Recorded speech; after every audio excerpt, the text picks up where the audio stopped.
O tele whaia o ngā ngawaa, o le a o ina le whanau, e ia inga whapitoa pe a le sitala lo walo. Tolus fulu I tū la, free. A vanoa le vena le a onga mo whemalanga inga le whanau, free. Maua mea aia le whanau, free. E ia inga whapitoa. Mo nisi whamatalanga, whaafsotai le o lua tasi, o valu tolu, lua fitu, lua iwa fitu. Beta Drive Doctors I le taulanga whaatau I mangele, whaapea manrua. Mo le vainga o so ngase pe amana o mia. E whaatino e fo I matupui pui o le whanau witi, o tupui pui le COVID is fluiva, mo I lato is fuluan tausanga malunga atu. Whaapea matupui pui o le flu. Wala au telefoni, 255-25-valu. Mo so wanoe whaatino ai nei au nanga. O fisa foma I mangele I taftafane o le McDonald. Amanrewa I taftafane o le Faletusi po le Public Library. Beta Drive Doctors Clinics.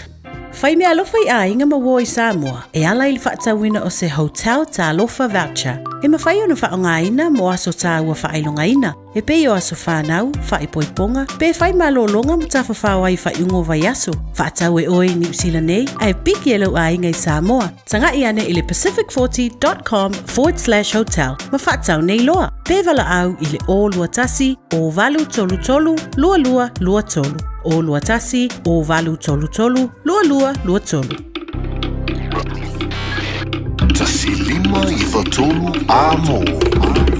Radio Samoa.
Sole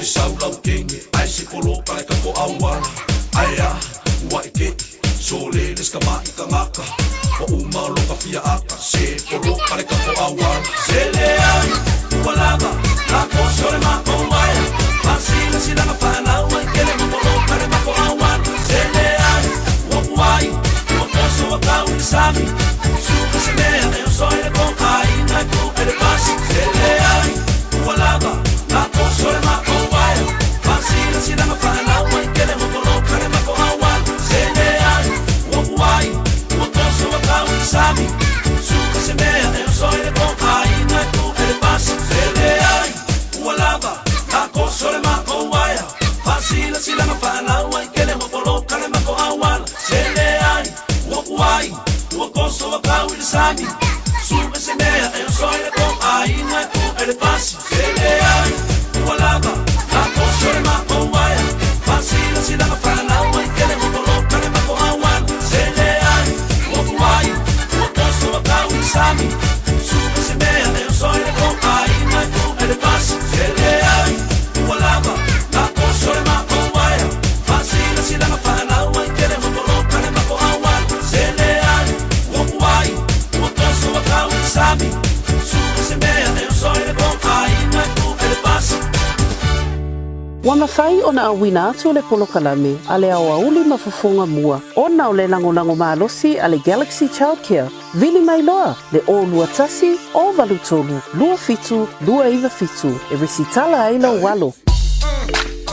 Lo se fulu male ono minuto bote ne le July se fulu male lua le fo ya o le la so fu la so iva o le masino te sema lua fe lua fama lo le nga lua ma lo le ono sai ma lo foi ya le fama lo singa lo wenga o tutoe o le dei tu sanga le yanga tu le malo le tru ya male la no langi antoa ya so malo lo o le kirisi masi ya antoa fo le boxing day al want to ile si va ya so ya le bela va tasi le so mano lo le tūsanga fōng ia male so ai tālo si o le nawa avi tonu wa so livi ile nei fo i tūsanga a fa pe foi lele wale inyo wa so livi ia avi tonu ni wa so maliu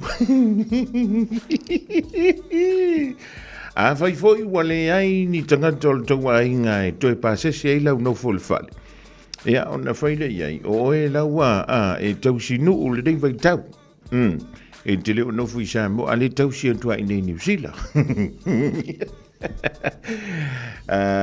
fa ma lo le foi le fai va ma lo le o sai ma lo foi le tawa tai le pa ia ma lo le tatu to o lo fi tai tunga ya wa foi nga le ngo to le ni tau sanga ya o tanto ia o le ni so ma lo le ni so livi ma so mai on sa wa tala na wa tu foi le vai nga o le pule ngau tupi oi mai ia pule oi e se foi le mato fie pe no foi le fali e foi mai lo male si fa punga foi le fa mai e ke fie la mele ka o le live fa pe nga vai de la vinga oi le se me fa penga fa su ka usanga o funga ruanga i longo winga e oi on sa ia la mele ma fa pe o le ngia so le vide ngia so io o le mena ventu e inu fala ma lo singa wenga ya so nei te fa longo tui lele o le lava lo malos le lava io no le lava lo manolo ma fu le lava lo manolo o le overo fitan io ya ma le me le sa ve fu le lungo che fongi de po a ko ya e si fai le se mano longa fai le singa koma ya o le mo ila ia le lo so fu manolo ina ma malo antu tulenga ya te mala tuma tanga mai le town lila si uli me fo istemele ma antu ya le mutanto fa te sai ele ni vai ngola womli ma malo antu le fionga ya na nai ma nai o le si fo ile sifi o le manolo ai mas no fo sini ya tele nalu to fa nai Brisbane e pase se lungo le lodi ya lo fi po anga ku fanga me no fa le fa lungo o Brisbane ya tano si o le maua se tem ya mafuta ye le ainga nai sini po ni usa lese ile kirisi masima le tausanga fo pa talofa e ona pa ya le tua ya sala waina le fo ile so nafi po le sto nai ma lo le sai ma lo fo ile te talo to mama tina ma tupa anga masani le tatu wala le o mi oto ko ska ia e fa ko nga fo ma inga ma ia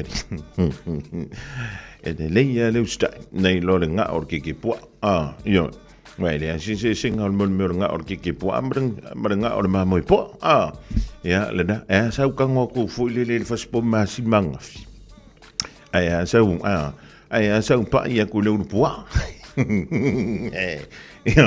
e maanga ia au le me kinki nga ko mai dima o lo ve makua ia lele ala pa wala me ko fa vela me nga ko fa vela nga ko ka ngovuri ki ma wai lo malos ma wai lo fia ma wai malo ori wa va tonu le tulai se fulu le lua fe ngai le tonu ma fa nga ma lo longa ma nga lo wenga le dia so fu le nga tso ile va io va ai e fo ile tangana na wan tu le sana lanchi le dia so ya na fo fa ma tsala mo tu yo on tafa anu ia ngofo ko ngolo ka me fa ngolo ko le ki yo ma ka sa mi le inga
Samoa tasilima ivatolu amo Radio Samoa. Tasilima ivatolu amo.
Fianga mole fianga yola tru umavai enga mafenga manolonga menga wenga amantol de fo ia vaia so ina wa Joyce Fului va midu tolo ton tale o leitu la e tasi tavol tasi le dinga moli le sunga fua o la udan tulo tanto tala pe o ma sini ai e le fantasy mail sunga ya se uli mo le fi awala le longa puili o lo topa ia ma lo o to malu we vile nganga le divang la woli o fantasy mai le funga fo ya le pepe tala le ne sunga le pole le to mo udanga ale DJ Sound tono di sila ya al want to way mal tanto vai ngale nga lu fa vai taimi Australia ya ma uto fo ye tele no mai ni New Zealand ele a mingi pusa ula au ngi pepa keke fo ipongi fasi keke yo ya fa talvantu le pepe ma lo nga lu ya ma lo le fa yo le fa ai ya wanga lo meka wala wari yanga o ya Australia di fo muai fatal fatui ita pokala me fo ile nei taimi ole asungfua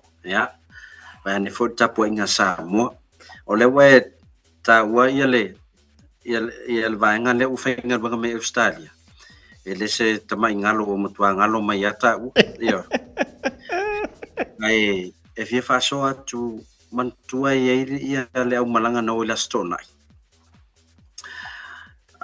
ele tangata mai Wellington sa fa peona mo na vanoa iwa na mawala ya o kitopa ana ngor temile la fatwa fa ma vaila na ngaluenga ya la o malanga ye male maseta se foi o so nei au kilan ya o sa arrange me for ya o kitopa ya le na fatwa o la stona ai o la fa relina to e so ta me tato office le ala na fa la ulo to lo tano nga marsunga la o ta ya o la so fa reli po aya situation passport New Zealand o lo fi fenga wenga lo iso ngal wenga ai fi alu la so ai ya e mo la vano e o malor pokala mena ai masalo pe wala na fa pokala mele le valu fa li martaya e tar se fulu a so ta ya tun mato office e nei taulele e to luo o le wo mai mala passport a wo fi o ya stadia e ko fi ngo fo ngi yo Ana mai al termina fa so ta ilo mar company Australia ki dia passport fa ya tulo ye vai lo ticket lo isu mai o le ta le fitu ta ya o la stona e te lo ai e silia to ya e okay la na fa mai o le la o sa ta pena atu termine ma to fe lo ya ta o la stona ma o ai lava eu fa tu foi la ainga na foi a tua ilas for really na wa tua fa lo la tua ya ma wale la oi fa nga yo ya ma tau si ma tato ai ya vai le vavi ta se la so le na mo wale no ai o lo no winga la ole au va nga na wale to fi ma futa me yanta weni ai na wori nga mo la pe ko ma wa me se kala na wori nga pe so lo nga le ya le a lunga fo yo nga luenga o lo fe nga me lato ele ia se foi le tata fa long twa pe to fi foi mai ai o lo ia lava nisi o lai tata po ia tu foi ana i to ruam fa na nei ia o a mata tam fa sa ili ma fa putu selen ia a o lo na twa lava le e move to le ai ia ala o mautu ia tu langana ia ele fengo fiel tu langana le alo to tasi fenga luenga mai ia tu tinam tamiti tu vota mam tamiti a fonga mua ya atonu sacrifice le o fai monete ya awa se sila sanga fo ma se a matanga fo la inga ya itonu au Australia ya pe ava ia tu fo i wale tale fenga fu anga New Zealand telefone fantalo ye nga luenga tonu New Zealand ya ole tau fo so fuanga ya atonu la wala le o mfai fo ona nga solo totel ya fafta yo le mo mai avano nei compagnia ya ma la fu fa ya tu ye se su mai manisi avano se tele yo ma u ma fonga ma fio mo le ya se wo ka le na va o le mo kwa ke le la ngo le we ngi au ki la ngi ya le pepe ya tono e o lo te vai atu mana yo manu lo ofisa na ye se Manuel te lo ele fa fita uri natula ele ngante le tele o lango vo ye felele ai fe malango vo ye vai luanga le o wa mai fa parpala ga ia ka ko ofisa fa parpala ku lo mua fale lo ta fa mauta ai le fe ba nganga o ka fa le bega ba se a fa ya o tara ma popo yo tara a fa yo ma ngele ma kwa i fa o mo ngo fo ngai ka ulanga fa tau ina ya to li le o mātou e nei mangile e le whalau tāsulua. Rono ingot te mine la fupa o le sumpa hoi le whamalo stino. Ia e ana ia mātou activities na e fia nei to ina mana ilo mātou fu. Ia mātou tele o mātou e whenga luanga i tālo voiso lua o vai atu fia mo whamalo stino. Ia sabat vale atu fo mātou taulanga whaatau. Ia ai malo le whamalos whalonga tu fo i tāla fia ua manuia matam whainga sia tātou te tō fitu i Solomona. Ia rono winga la o lera tūlanga le wei. O leo tātou qualify e whaatatali seisi tournament po lera tūlanga le wei. Whaaftai mo le whaafsiri e uia e leo o le whaia o ngare au pepe e whaaftai a mo le whaapō le rivaenga o le au auri. O lena tau ma whai whelele ma olu sota inga ma le sunga le o ia po le whitarenga po ia tia le ne ia tai au o ia po ana leila le tai au. E api tai ane, o le teimi le nei o lae lua i tu lae vai tātou teimi ma le teimi o i Solomona, o loro winga. O le teimi ne wan tau nā ngā ia le tātou au fo ile leile ma le va lele. E po ele va, e a ngā ia i Australia, ia Samoa e whaatu lau whaafe, kai ua whaaku lau mai a ka ua le au pepe, i ringi fo i kausang wa uwar ka pisi. Ai pe ona siringi ia, na maua lewa no te siringi ia ile te malanga. Ile tulanga tonua lena e whaafsiri mai ei antono stemi ona saunole i elo e sunga ili whaia onga pole fitalenga ia matamua. Ile tulanga fo i peori i tāpenanga le tātou manu Samoa. Nau whaapea fo i au ia. Wai i fo i posti nga sau i runga. Whamai fo. Ia o lewa qualify. Ia o whiwhingi me fo koaka alo e whamai qualify ari. E tu sei ese lea. E iai fo i la malesi tona meni fiti. E whaia le masina o Januari. O le masina la o Januari. O le tournament na po te tō fitu i fiti. O le tāpenanga la lona lua le tātou te tō fitu o le manu Samoa. Ai le i amataina tu se wha i a tāmula sanga. Ripper Charge. O le ai sa hauni i ele te tō fitu o le manu Samoa. Ona whato a mawai lea.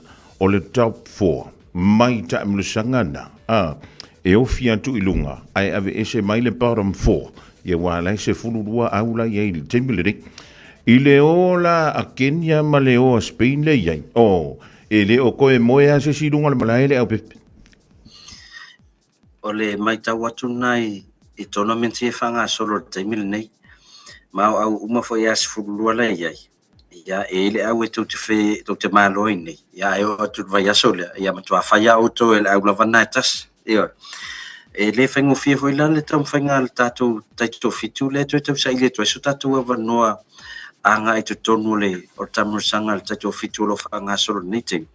Ia walua tamurusanga o umau o matamata e ia whonga mua palanga o wale ta alo tātou au. Ia pauan mea wala ina le tape a malau sky. Ia langa le toi tito e amata mai le supasuli me langa le champini matau plus i tau zanga le. Toi whaola pea la. Ia na pawa nei vaenga ma nei taimi fo ia vanoa ia tante va ia tui fo ile le lunga nei replace ia e le mafindanga lo ia ja le al one to lunga Spain pa Spain ia ol peleki pa kifa ia ka ule ko e pisa lo mangisi nga me ara antua o Spain le mo metala to titi masina pero masina le nan no foi fit le ni fata simula wo fit ia e fo voila la taman matal faya ina fa lua New Zealand ya Spain estamos sanga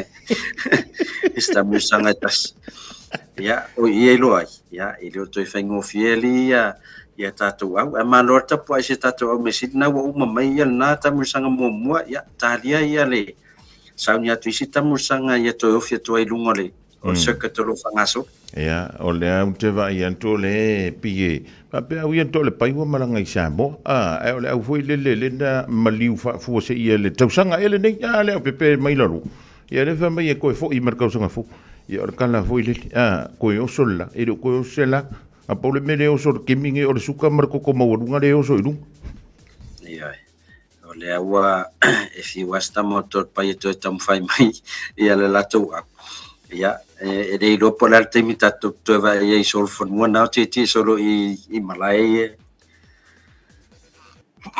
ai ma no le foi le faiva o le wa to e o se anga o na to fa ma tu ina foi le kirisi masil le tu sanga le pepe o le se fa ma tu mo le fa funga ngale tu no ele o lo kai ngoa e ngai causa ngo mai e lo fie ngi a ori a solo su valu se man po lau fatalenga fonga mua le tatou se o lau te sa mo te minna ia ala faatino le tatou se ia mai loa ia po ai leo le alu holiday lona winga na uma te sema ia tunga luenga isi le ia January ala ufa mai tangata le mamalo puka to ala holiday family te mana o te fialu Wellington po te fialu Dunedin ia o tatou failong mo mona failong lona lua tatou Samsung ia mal tatou kia safeta ala se man tolu ala lo vanoana ia o lona winga la o le tope ala o top up le nei vai tap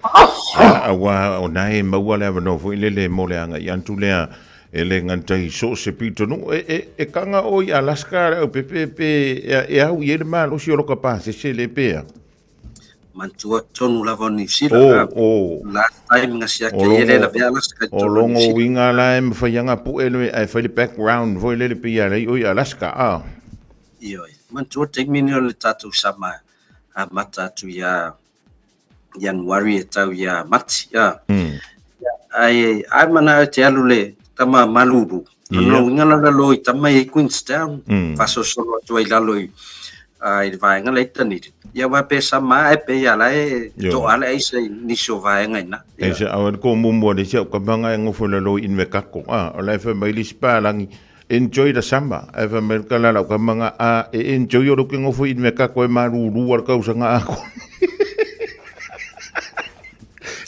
ya alfa sa ungana fa mamangana se man ite ifo wo atu te me manu malo e se si e fa pe mai fa no what Samoa en fa no walu Australia ya ai se alu ento e lau holiday tono New Zealand wa lau vai ya se manu malo o fese va ngo New Zealand le te fia o ya se manu pe te we man malo ta to package le toi a o le pito e no New Zealand wo in me kako ai ko fa mi pe a fa tu la tau lo nai bluff ia lo tamai motu foi le la lo o te fia lo mori se uso ya tu ala tai leota ele le nai tali ai foi le isi la lo yo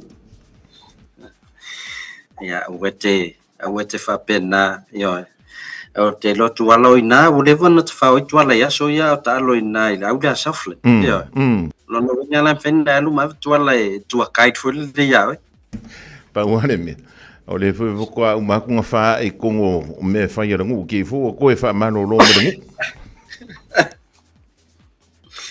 ya o ne ngalo le tatu se i mo so no mantua luas futa la pe si tu lo topa pe ton la ya ona manuia le o ta mo so wa no tatu se ya pe fa nga fa tu a click x la fo se le ni nga Samoa por vanga le click x fonga mo o le te bava ia to e tailo ne te o sela vai te vai tu petala o no fa petala o no lima le rate le la ia te ava pe ia ni se lo mana e fia la fo la tu selen o la foi la o tolu vai nga se se fa ona tala on tau no ia le tupe e te tawana ele stala online ya la o fa ona la fo sa o telefon ti sa fa ona la fo sa o la vai official click excellent na le plus ai i savalalo ya pela fo da SPPT yo la SPPT la to office ina ye pia fo ile plaza ya ye fo mal office sale long ye tai loi pe le awa matanto te le fo la va nga fo na la fo ye tele ni pe fa nga tu clickex lele ya fa tai fo na we sa no tu langa le ye vol tele ale te va ye tu la fo ile le tala li mai va tala li va we va fa ya nga wa ka usi ya kula kiki ai lu ia talo te fa pa ufo ila no le afo official cash rate to to no uli le ape ia ai sei momoli ko ase kan sanga le vai ngale auskali aloro fa mat aloro fa me ole ke le me ia fa ngi ka ko ku malo ia so me fo de la tato o fenga luenga Australia ala fo me to New Zealand ia wo mo vote me fenga luenga New Zealand la fo to pisamo le la o fenga luenga yo Australia la fo me le to New Zealand ya ai se to mo mai la stala i ol tato company pe to mo nia vano ma na ia tele ia fengal to lua le na mai ala sfalele ma ofio o solo vale le la stona olo ngo winga la wari inga ni la pepe ko wa le fia ngo ngofo inga ngi usila kirisi masi marka usanga fo O vai atu pu e mai ata, o lana o le lotu anafi. Ia lala a matanga luenga nei, o whapea, soli. Tusa mai le va o le asfaleile, a nga ila songfua. A la ufa inga luenga i foi Australia, a le na matano le asfaleile. A le asfaleile na fea lai fortae, o le lopo ala me la fai. Ai ona falong longo me leti o le tae aolna. Fai atu e o lai maua vanoa pa fai o le passport New Zealand. O am passport sa mar solo i le ofisa. Alo no winga, pe e fōlinga me o si awali ina, o le falita vale alen fa mautu wa i le nei vai tau le tau sanga. Ai, mai o le ua, fai atu la matua. Soli, ia, le mana ia vanoa mo me Australia. O i Australia sa i le manuia ma vai pe mo ai foi se vanoa mo tatou. Ia, pe o tala na ana yuso foi leo mai fa mai se o matoi nama na fangu mai ma o malen fa longo letio ai passport New Zealand fai ana o le la te fa pia se peto ato e lua vai aso se tu se te mi vo na va to va avec te lu fio e fa mai ai se malanga kai o ma fio kai o Ale mele wai soni wa uma fo fia sa New Zealand ane fo fia o i Oscar yo mai nga o e ka penga le mai o makia kulo foi malau pipi ia ka pungi no mala vango le ko ku foi o ia fa tai o mesilio lo ia foi nia nga nei ia tatu pukala le mo foi nga wenga ia na foi ia uso ma mato fa fin e wifi foi sto tele na itinama nei tene foi bo nei tamaitai ia o lai fenga wenga mai a wali o company le amat e le va penal fasiman ia ifo ia vaenga e le packing ia mai sti vaenga to no o lo mfai no mauenga luenga a naita mai tai ia ai salu ia ra mo si tatu update fonga mua tatu pokalam ia ai le nei vai aso ia malo fa malos on sai to e luana vai aso ia to ia na malo lo foi le nga luenga nei tausa Lele malo va tai le pepe ia nei te wotale to filo ia e fo lo fa tu lo fionga e fa pe fo ia lo puli wa talana to le pai tu sa o ia na tama fenga luenga fuile ngaka o tichisa ia kala ngolo talo fa va chama to no la inga ia na le avel card ia fa lute e manu ia tele to fenga malanga isa mo le pe tele swinga le wa lo ia tatu talo fa va talo tu la i metol pai ia lo fa lo ngolo ia tatu fa lo fo vi fa pop ia ai se time fa ia tu pelan lipot ia manu ia tu tum fa vorneas Ja, sei foi a lo vantu. Le veonga ia le o pepe tala i lene le pule le tau tomla nanga digisau. Ja, wa la vai le tau toino lo tau pa ia malo o tau. Manu wala ye ile olu atasi li maono tolu fa. Olu atasi li maono tolu fa. Tau mai tau wantu an tau fa ngasinga sea i le veonga ia le o pepe. Ia pia fōlinga mai fo ilene ni toi tangi fo iona tuli. Ile fai ungol niva ia so ma vai. Tala falava Samoa o foi nei o eni ma le tatou whare tā wale la wiloa o le car for you. A whai lava ta sa ili sa tā wale, le aise lai sene pe maua le lai sene a o e whainga luenga tū mau, ma le leilo suafa. Whaingo fia lava le car for you na fisosoani mo oe, maua le tatou cashback pe a mana mia le fisosoani. Talofa lava Samoa o a foi le nei o lofa, awa nei ngalo le tatou Facebook page le car for you, pe te su mai le mato tuatu si tolu se lao Kreisau Front Manrewa, pe fraso tai mai le mato telefoni, over te lao lolo a fitu whaiva na walu, pa fisili mo en po alofa. So fase fua. Masalo ua e ai I fale fo mai, po o ta vale ale fono ma e whape ane, ua nao au aundanga tau soifua malolo ina, ma nifo mātau te whaia. E tele le fisosoani e maua ia mātau. Fisosoani mo le ola manuia o le mawhauwhau. Polo kalame e tau fia ai le tau mawhatapaa. Fisosoani mo tina ma pepe. Fisosoani mo whaia o siaki I le whale mai. Fisosoani mo sauwanga I a inga. Fisosoani mo whanau ua I umale a onga. Mo nisi whamatalanga, tanga I ane I lupenga ta whailangi www.thefono.org. Pe vala au le o valu selau, fono for you. O valu selau, tolu ono, ono whavalu. O le R-Dash Travel, o le company numera tasi le taungo fio pasese mo fe malanga inga i Samoa whapea le malanga mai i Samoa i New Zealand ei. A whea de loa i le ofisa o le R-Dash Travel, tasi valu lima Great South Road i Manurua. Pe vili mai i le telefoni tolu iwa lua o wha o o. Tolu iwa lua o wha o o mo le R-Dash Travel. 24 hours a day, 7 days a week. Radio Samoa streaming live on www.radiosamoa.co.nz.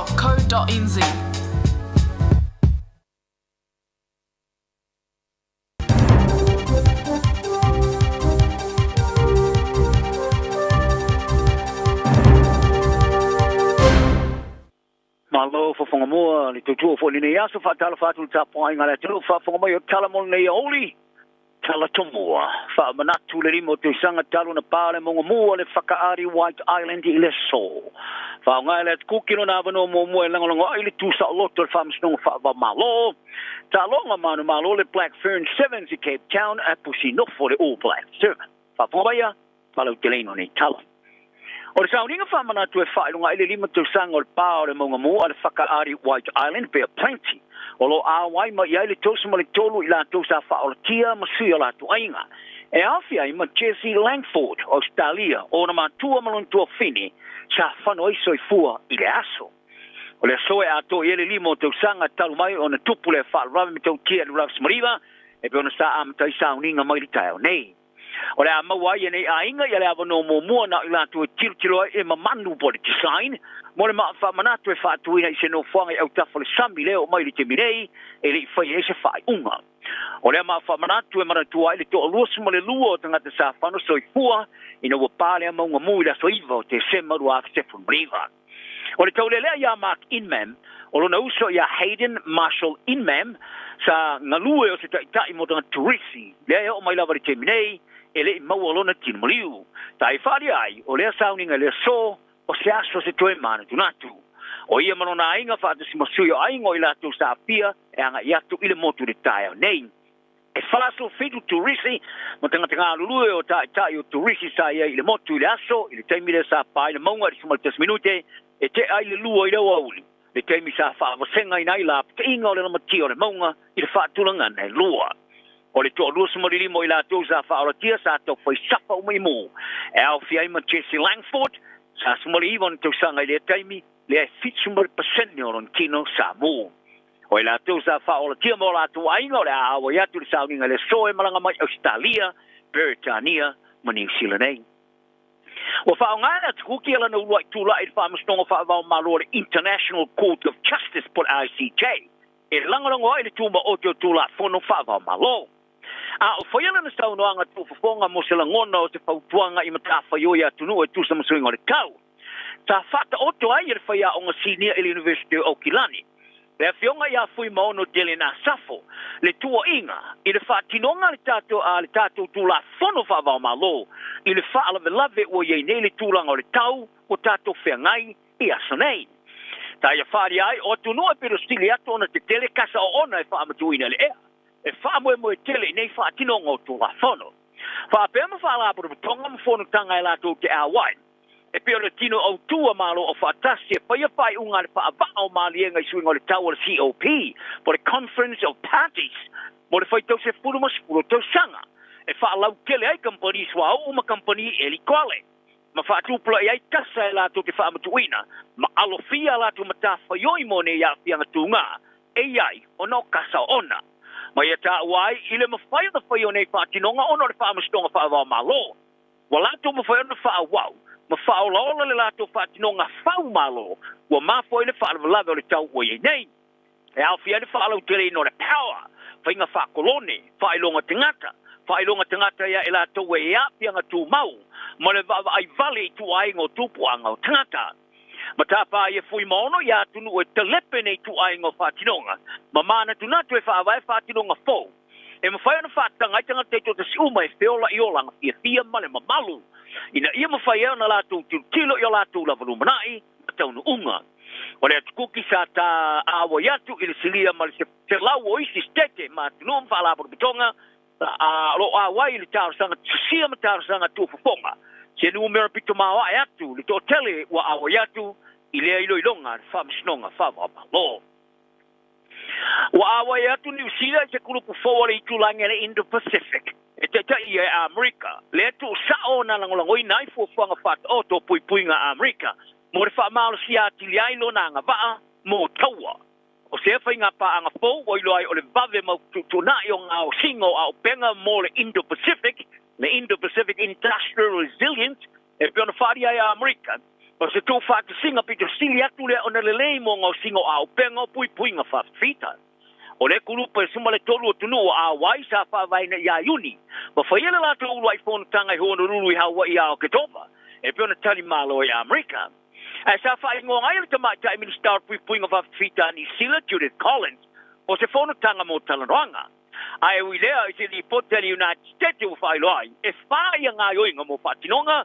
po le work streams ta talanoina e a fi aile fiso sani le ngosi o pomu fa tuntonu alo mabao Hypersonic fa pe mai si pomu ma Japani ma Australia ma va alele lai ti fele le fa tuntonu po drones e ngosi ma Korea ma fa alele ya va ta wal sami America ino fanga va i Asia i felo inga falo to i fale salongo Yesu yo pisa ya Collins ma minister vai fafo ni sila ba vasa mane Winston Peters va pe e manao yo ti vita ni sila e feso sani ne nga yo fa tino i fale le yai o le sapala yo a penga le sa yo yai Collins i le fala por botonga le Atlantic Council o tu si ai se tale winga i le kulupo fa pe i se taua masaina e fa ono vava na uti ai mea taua Amerika ma le poro kala me fo le Indo-Pacific o puipuinga fa fita tuau o le kari le na yai o ni sila sa ngungu ona awa i le kulupo le taimi o faya pela por foinga Pere tau ona awai le tunu i le poutu e lua po le pila tu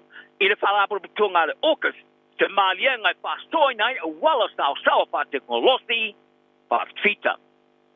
Ai te tala te mai nei mai tonga i ni nai minute ua mawai tune le oli putia mai ai le wha mawai o le palemia hua kava meriku si osi se valeni male tofi palemia.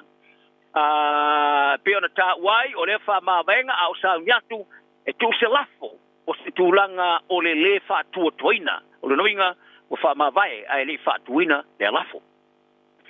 Ia tāro tālonga sātu e tū whātasia le o le tālo rau ka pita mata i le Black Ferns, ma le lua ai sātu li ai, ma whāto i la loi le aia tō Amerika lua, suma le lua ma manu maro le Champino le vai o le tāmarasanga le ka pita tō Fitu Cape Town, i Afrika saute.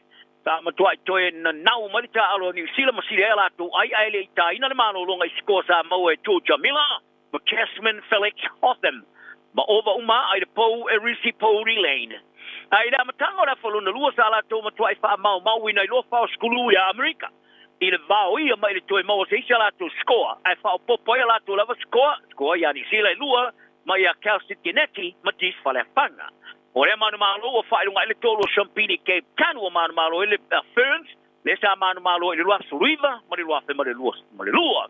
Ai o le fefeu o le tamarasanga i Afrika saute, le e pe ana tau whao ina e pulu e whao au te tolu, ile na au e manu malo ma iaia nga i sao lama le tamarasanga i le au e se Champini por semi-finals, sa mawhati ele au New Zealand. O au e tamale o Black Seven, ta la tulangona le fefeu ina o vave sustaina le Champini o Olimpeka Frani, i le tālo ngā pulu ma pusi no whai. O Afrika i saute sa tani malo, sa manu malo i Afrika i sua ngā Champini o awari i luas furu ono si mara wha. O le a koma nei la le whasolonga o le theoristo tāmusanga te tofitu mo kiri simasi ma le tusan pō. Ai o le ato e wha awau Perth Australia le suru so wha, i le luas mo le ono i Anwari lua fe ma le lufu lima. Ai o la kapita tofitu sa mo matonga o le a whai masui o le Oceania. O le tāmusanga lui o le kapifitu o le rorangi lua fe ma le lufu lima. I le mai ai o sua ngā Champino la kapite to fito le Oceania Honiara, i le Solomona i le Astronafi. O au uma e lua ali, matamata e sa mo o qualify mo le tamarasanga ale luas fululima World Seventh Challenger Series. E sa ili ini awa noe awa iai le tamarasanga telo la kapite to fito le rorangi, le HSBC 7th Series. La manu le mansa mo ya fitu, i le sua ngā Champini, i le autawa tia e fiti, se fulu mal fiti sumare lua ai o le manasina fitu le asa fa ina le fitiana fiti le suanga Champini atamatai se fulu fa sumare lima pe kai o qualify lava o no fiti o se tasio au tu o le tamasanga tele le langi ale HSBC 7 Series o tonga o awa ia tune ia Samoa mo le tamar sanga lu ilua mo le lima ino manu ia tu valu le sa ilio au tu no tolu mo le fa o le tamata alo se tulanga so tulanga ile nei tu ala ka pia le wawa bisa stadi Jordan Betaya o sa uni mo le lu itau le tutulia ona mo mikinga pe a awa ia tu le tola o pinga fa va malo le ka pia fa America NFL mo tama sa ilia ni ola tu a no FPI le International Player Pathway po le IPP ora amatanga o le vasto wai sta fa ilo ile tau le lusu mar fa tau sanga yelo na no tainga ile suia le talonga talo ile awa ya tu le IPP e bona lipo tia le vanga tala le wide world of sport ora fa unga peta ya o fa te ia le to tele o to tele le to sina le ka pi Australia le saunia te tele malo mo talo fa tau le tolu miliona per tania ile tau sang fo e tosu tastalo mo foi tauria sa o kuina e peta ia o fula ka pia le wallabies talu mai lana talo mo foi tauria mo moa ele tamar sanga ri por rangi le rafs mariva ia pani a petai o lana tale ni talo sa fa va tuia o no manoa ele ai sana talo mo le wallabies le tau sanga nei o no le afianga non tu au sa ma foi na le mfana fa wa na talo mo le red ele tamar sanga sopa la ka pe pastiko ni tu sanga ai wo ya la po ai uma nei tua nei fa le tonu ai wo ta ra ya to ile le liu le ka pe fa America e per sa ya fa lo ai le fia le NFL out mai tiki mai e te mi uma sa mata matai malona te mai ya te yuli sala tieru pe taia le o maliu ta maliu le wa pe maliu se fulu e am te mai ya anwar te sa fo wala no foi pe taia le no fonga wa onga o le la ka pi ale IMG Academy e Florida mo le o ina yo le talong fo mo wo yelon fa mo ngai mulmuliai le spo yalo sa mo Australia Jordan mai lata le sa ve mo se tama Australia pitu sino no manuia mai le IPP mata aloi mo le awal Philadelphia Eagles ele masino Abrila sa sainia e mai lata lan fenga ngo fo mo le NFL tu samane se lau miliona tala fa ali petaya o le melenata fa malo si awa ya teia matu ina tuaya tel tulunga to tamo fa yai telia le avanoa ora sui bo more mangsa mo Fritz Lee ola la unalon fasta langa tu sanga foi tu sama le potele rugby planet o li o ta alo mo Kalapo Clement ia Ferrari le o li potia sa e tau tino le fa o li mai ma fo mai se vesi da mo li vo ke topa ele mai ai o le ta alo mo Kalapo event il ta mo sanga le top 14 of running sa tu ia o li sa o ga sa ia fa manu o li sta tai fa ngalo po le waitress is no 4 ta ma fo na ngauli te polima ma le mo fo na toi fai ngalo nga mo le masina atoa ino o mai ona tau tino li le mo ni o fa jonga ma fa ma oni ai loa le loia le leo ia le loa no na fa sala ngai le loa pe ma le fululima e si dia mar futo sango talo ye li le Kalapu ina wa awo ya tu yai le loa pe ma le lo futolo tala na ona yaso maria le tunu choi foia Talo va Samoa wa ule ne yo kasu tialu a wal suia ngila wa le kio a eva mai ina se fudu lima iva kolu amo Radio Samoa bevela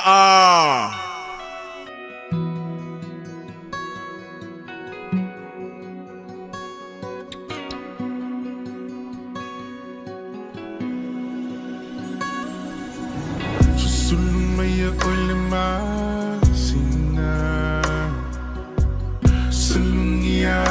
tuai ita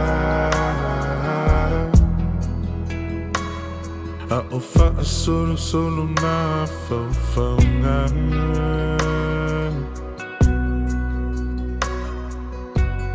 fe pula fi me tu olela angi malu mai le mata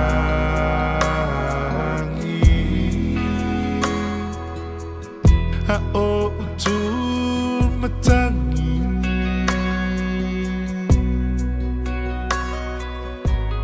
la openina o ngoto atu la olupelele walele matu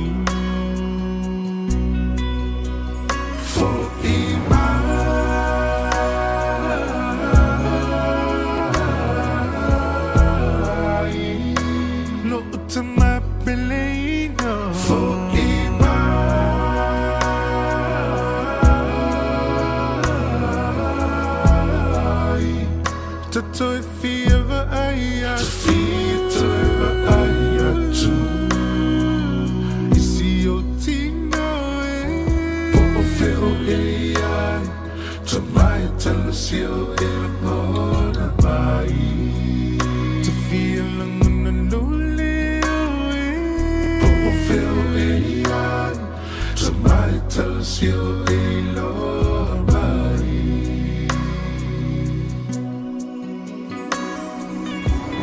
Utimana tua long masan Pe a umana tua fiafi Fa'ai u ise upua popo au i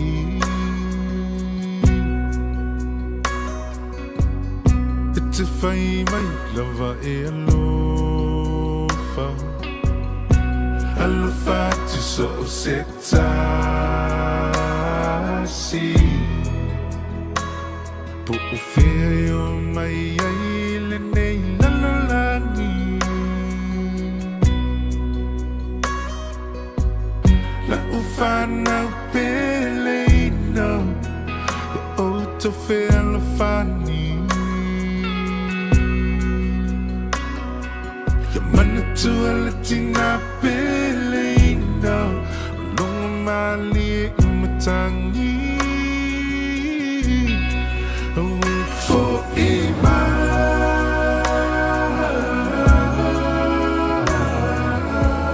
imai No utama pelina For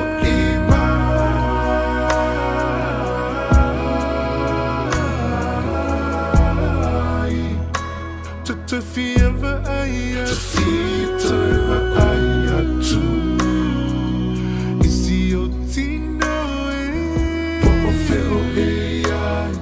Tamai talasio ilangona mai Tafialang nanulio Popo feo ai Tamai talasio ilangona mai Tulau e whaka tulau Hakamanga no mai Te tamana iuna vai vai Ngotoi u te moan Ni he tonu o te tautoi Toke lau ai tama Toke lau iki e ke te waka e toi Kai wiki e te atua Natalia e toku tamana Ye yu maona o kaon E ki tōtana manawa Halo koe lomo No haita o te atua Loi mato E mihi alele koe te tamana I tenei o langa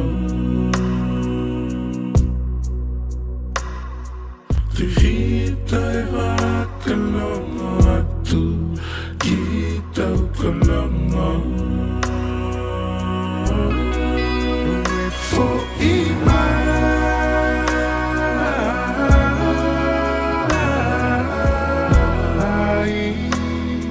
Tana pelena For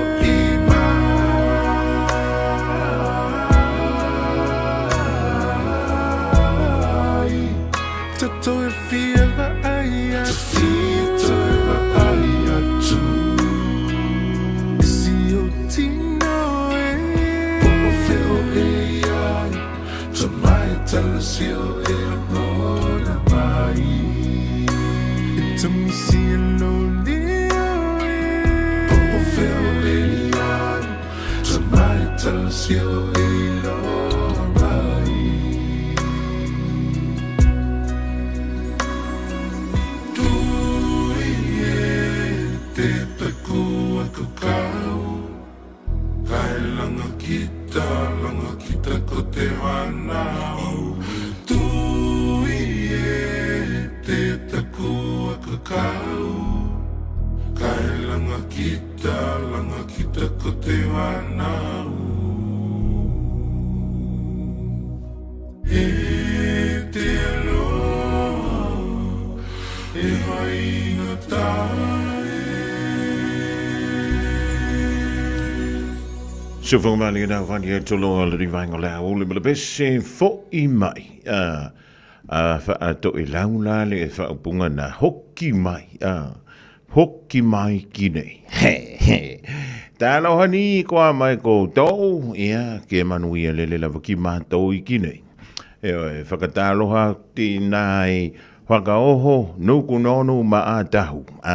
Ia, misir ko kirenga e ka whau ilano i ngai New Plymouth, i nai Hastings, i nai Napier. Ia, malisto tele nai ta whau mai lalo i nai Lamoe Wellingtoni. Ia, malo ia tau ta whau whatalo whanto i se uso ia Hillbilly.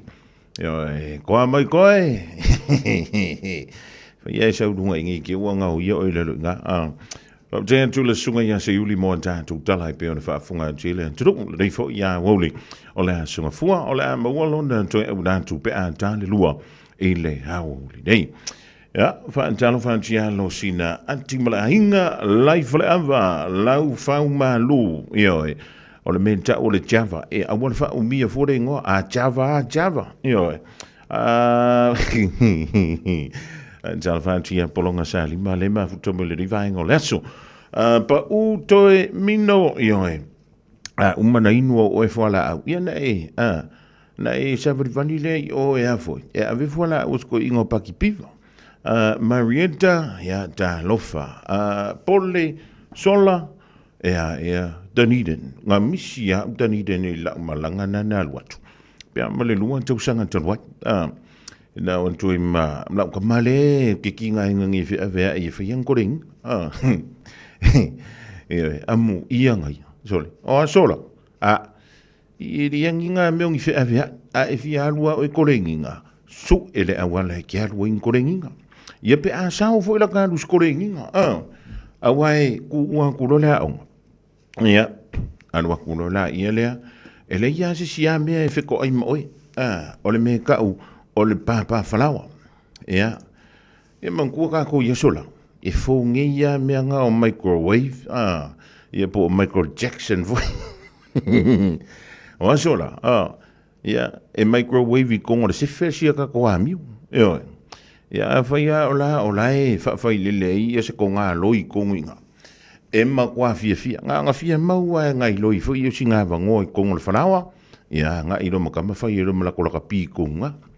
Ia lela ke ku wa fo lele au ya e alo ko le fale makwa ia no komanga ya e fa mai ya vai lau fala wa ko nga o sala la wa ku wa ile afa fala wa vo lele o le afa le papa fala wa e o ko fie wa kama sa ya ka ilo e ko wa au mako e fie mo le lau ki ya wai change koko yo sola ya is me is no ma sangi to koko.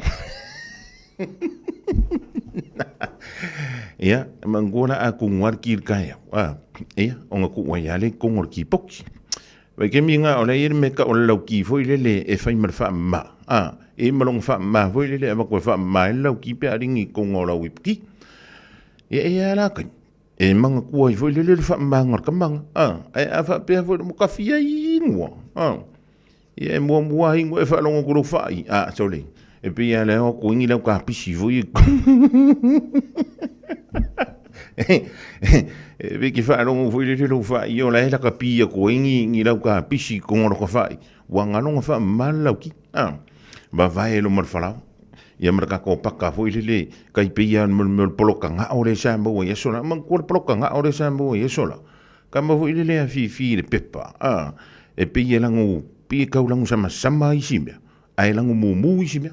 Ia ai rea se pangal mole lolo pua. Ai fai ere mole fala inga nga. Le mawar ka kome fwele le ka orpenga. Ia le penga olanga. O le fa a Sweden sa o le vai nga ringi. Ia le ka kio fa ka. Va vai lo mal falao. Ia kofu ko lo mal paka. Ia mangu o le wi mari puki. Ia o ka kofu wa loi ko ngure.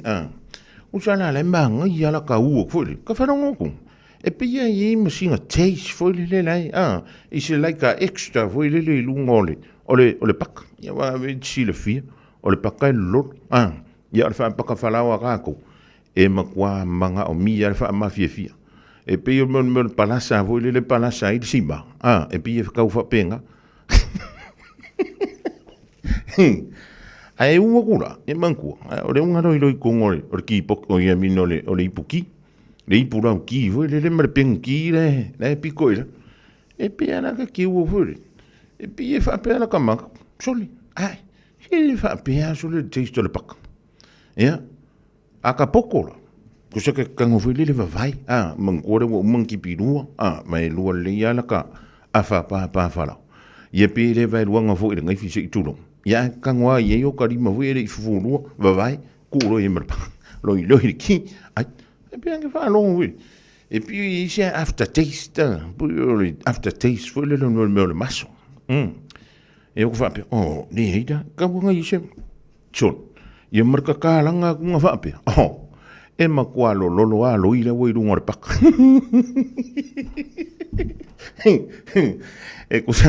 E kusa ole makua manga ya le wa ku kongor kam. Ma no ka reiro aka. Yo e. Kusa e lua ula ka pia lo i wa mo ku fa kasi kong mar fala o mal lau ki mar pak.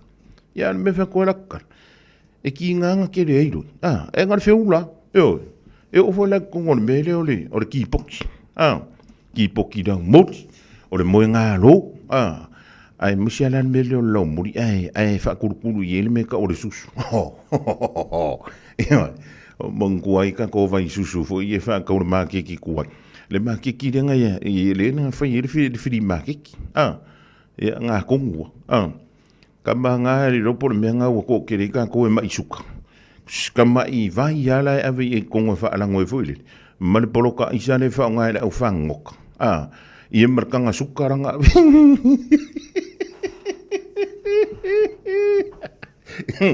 Vai le ingua kako. Oi. Pe ia na uka ingu le vai le McDonald gaminga. Ia. O le ngā. Ia uka wha pere. Ia uka rei ropo e la komumui. Ia uka wha kuloilo. Ina o mai auto. Ina o atu i auto ton. Vai tauto atu fuitauto mai vele le aso hantaia. Ia ka kuringi vaiken. So le fa mai monga ka ko mea ia fa mai mau i ngi usila. Le fa mai monga nga fa monga yanga matang mafai nai Australia. Ai ka ko ngai hawa. Ai ka ko ngai America. Ai ka ko ngai kukuila. Wa ka ko fa mai mau mea. To tele tangata le neila lo la. O lo nga lala le fia tang mafa.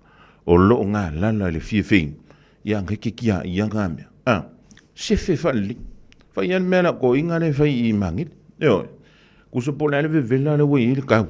Le kemingi. Ku se ka ngol ka malo. E fa se fe fa ngol nga microwave. Ku sanga ku ile kong le a sor ka le we. Ya e ko ku se ko kala mai fa. Ma ko ma nga ya fa le kong ngo. Me le. Ki fore. Ki for plak. Yanga. Yang ko fa pele ni kio umironga soifu umironga ole awa ku kongo mo me vitamini o minerale o me mo fa pe awa ka ke fa mai mo me yo mana tua dengan tau isi tu ola fia ai na pta inga no na lua mo ma tua o pepe fou ile taiminei o lo fa tu pula ia ile talivivini I Aotearoa New Zealand. E silon pipisi mai mawhai on lama ti ai pepe fau whatu a whana nau mai. Ai mai se lama ili ono vai aso mua o le tu se ina ma le tina au la ititi tele mo le tui. O lea a whai o le tina po se tausitama caregiver o le whai o le tui pui pui o lau pepe mai le whooping cough le taimi te tau o le awala sili le nai pui pui ai mai le pisia infection ma wha ititi ai a fianga o le wha mai. O tui e le se tutongi mai whaia pe a ono vai aso le matua le pepe fau o na tue whaia le tolu masina ma le 5 masina. Ia wha so tai lau fo mai masani e wha mau pe poka aso mo tui pui pui. A whai o misia le tui mua lau pepe po tui uma a wal popole ai tala noa lau fo mai. Tātou pui pui a tātou oloa po taonga sile o na tāua. Tau tua nā le tui pui pui immunize. Tala noe lau fo mai whaatua tuaina I se taimi vave.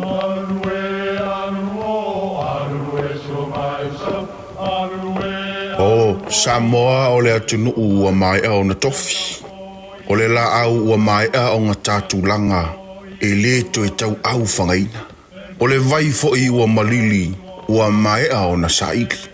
A o lau polo kalame o le vau filifili. Ua na o se toi wha manatu.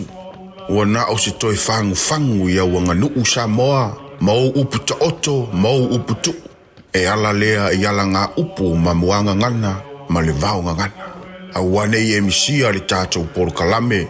I afi o aso lua ta itasi le itu lae valu i lunga o le Radio Samoa. Ia manu ia tele, lau mai moanga ma lau whaasausaunga Samoa. Beta Drive Doctors i le taulanga whaatau i mangele whaapea manrua. Mo le vainga o so ngase pe amana o mia. E whaatino e fo i matupui pui o le whana witi. O tupui pui la COVID is flu iwa. Mo i lato is flu on tausanga malunga atu. Whaapea matupui pui o le flu. Wala au telefoni, 255-25 Mo so wano e whaatino ai nei au nanga. O fisa fo maa i mangele i taftafane o le McDonald. A manrewa i taftafane o le Faletusi po le Public Library. Beta Drive Doctors Clinics. Radio Samoa. Taslima Ivatol Amo. Bread of life sent down from glory. Many things you were on earth, a holy king, a carpenter, but you are the living word. Say it now. Come on.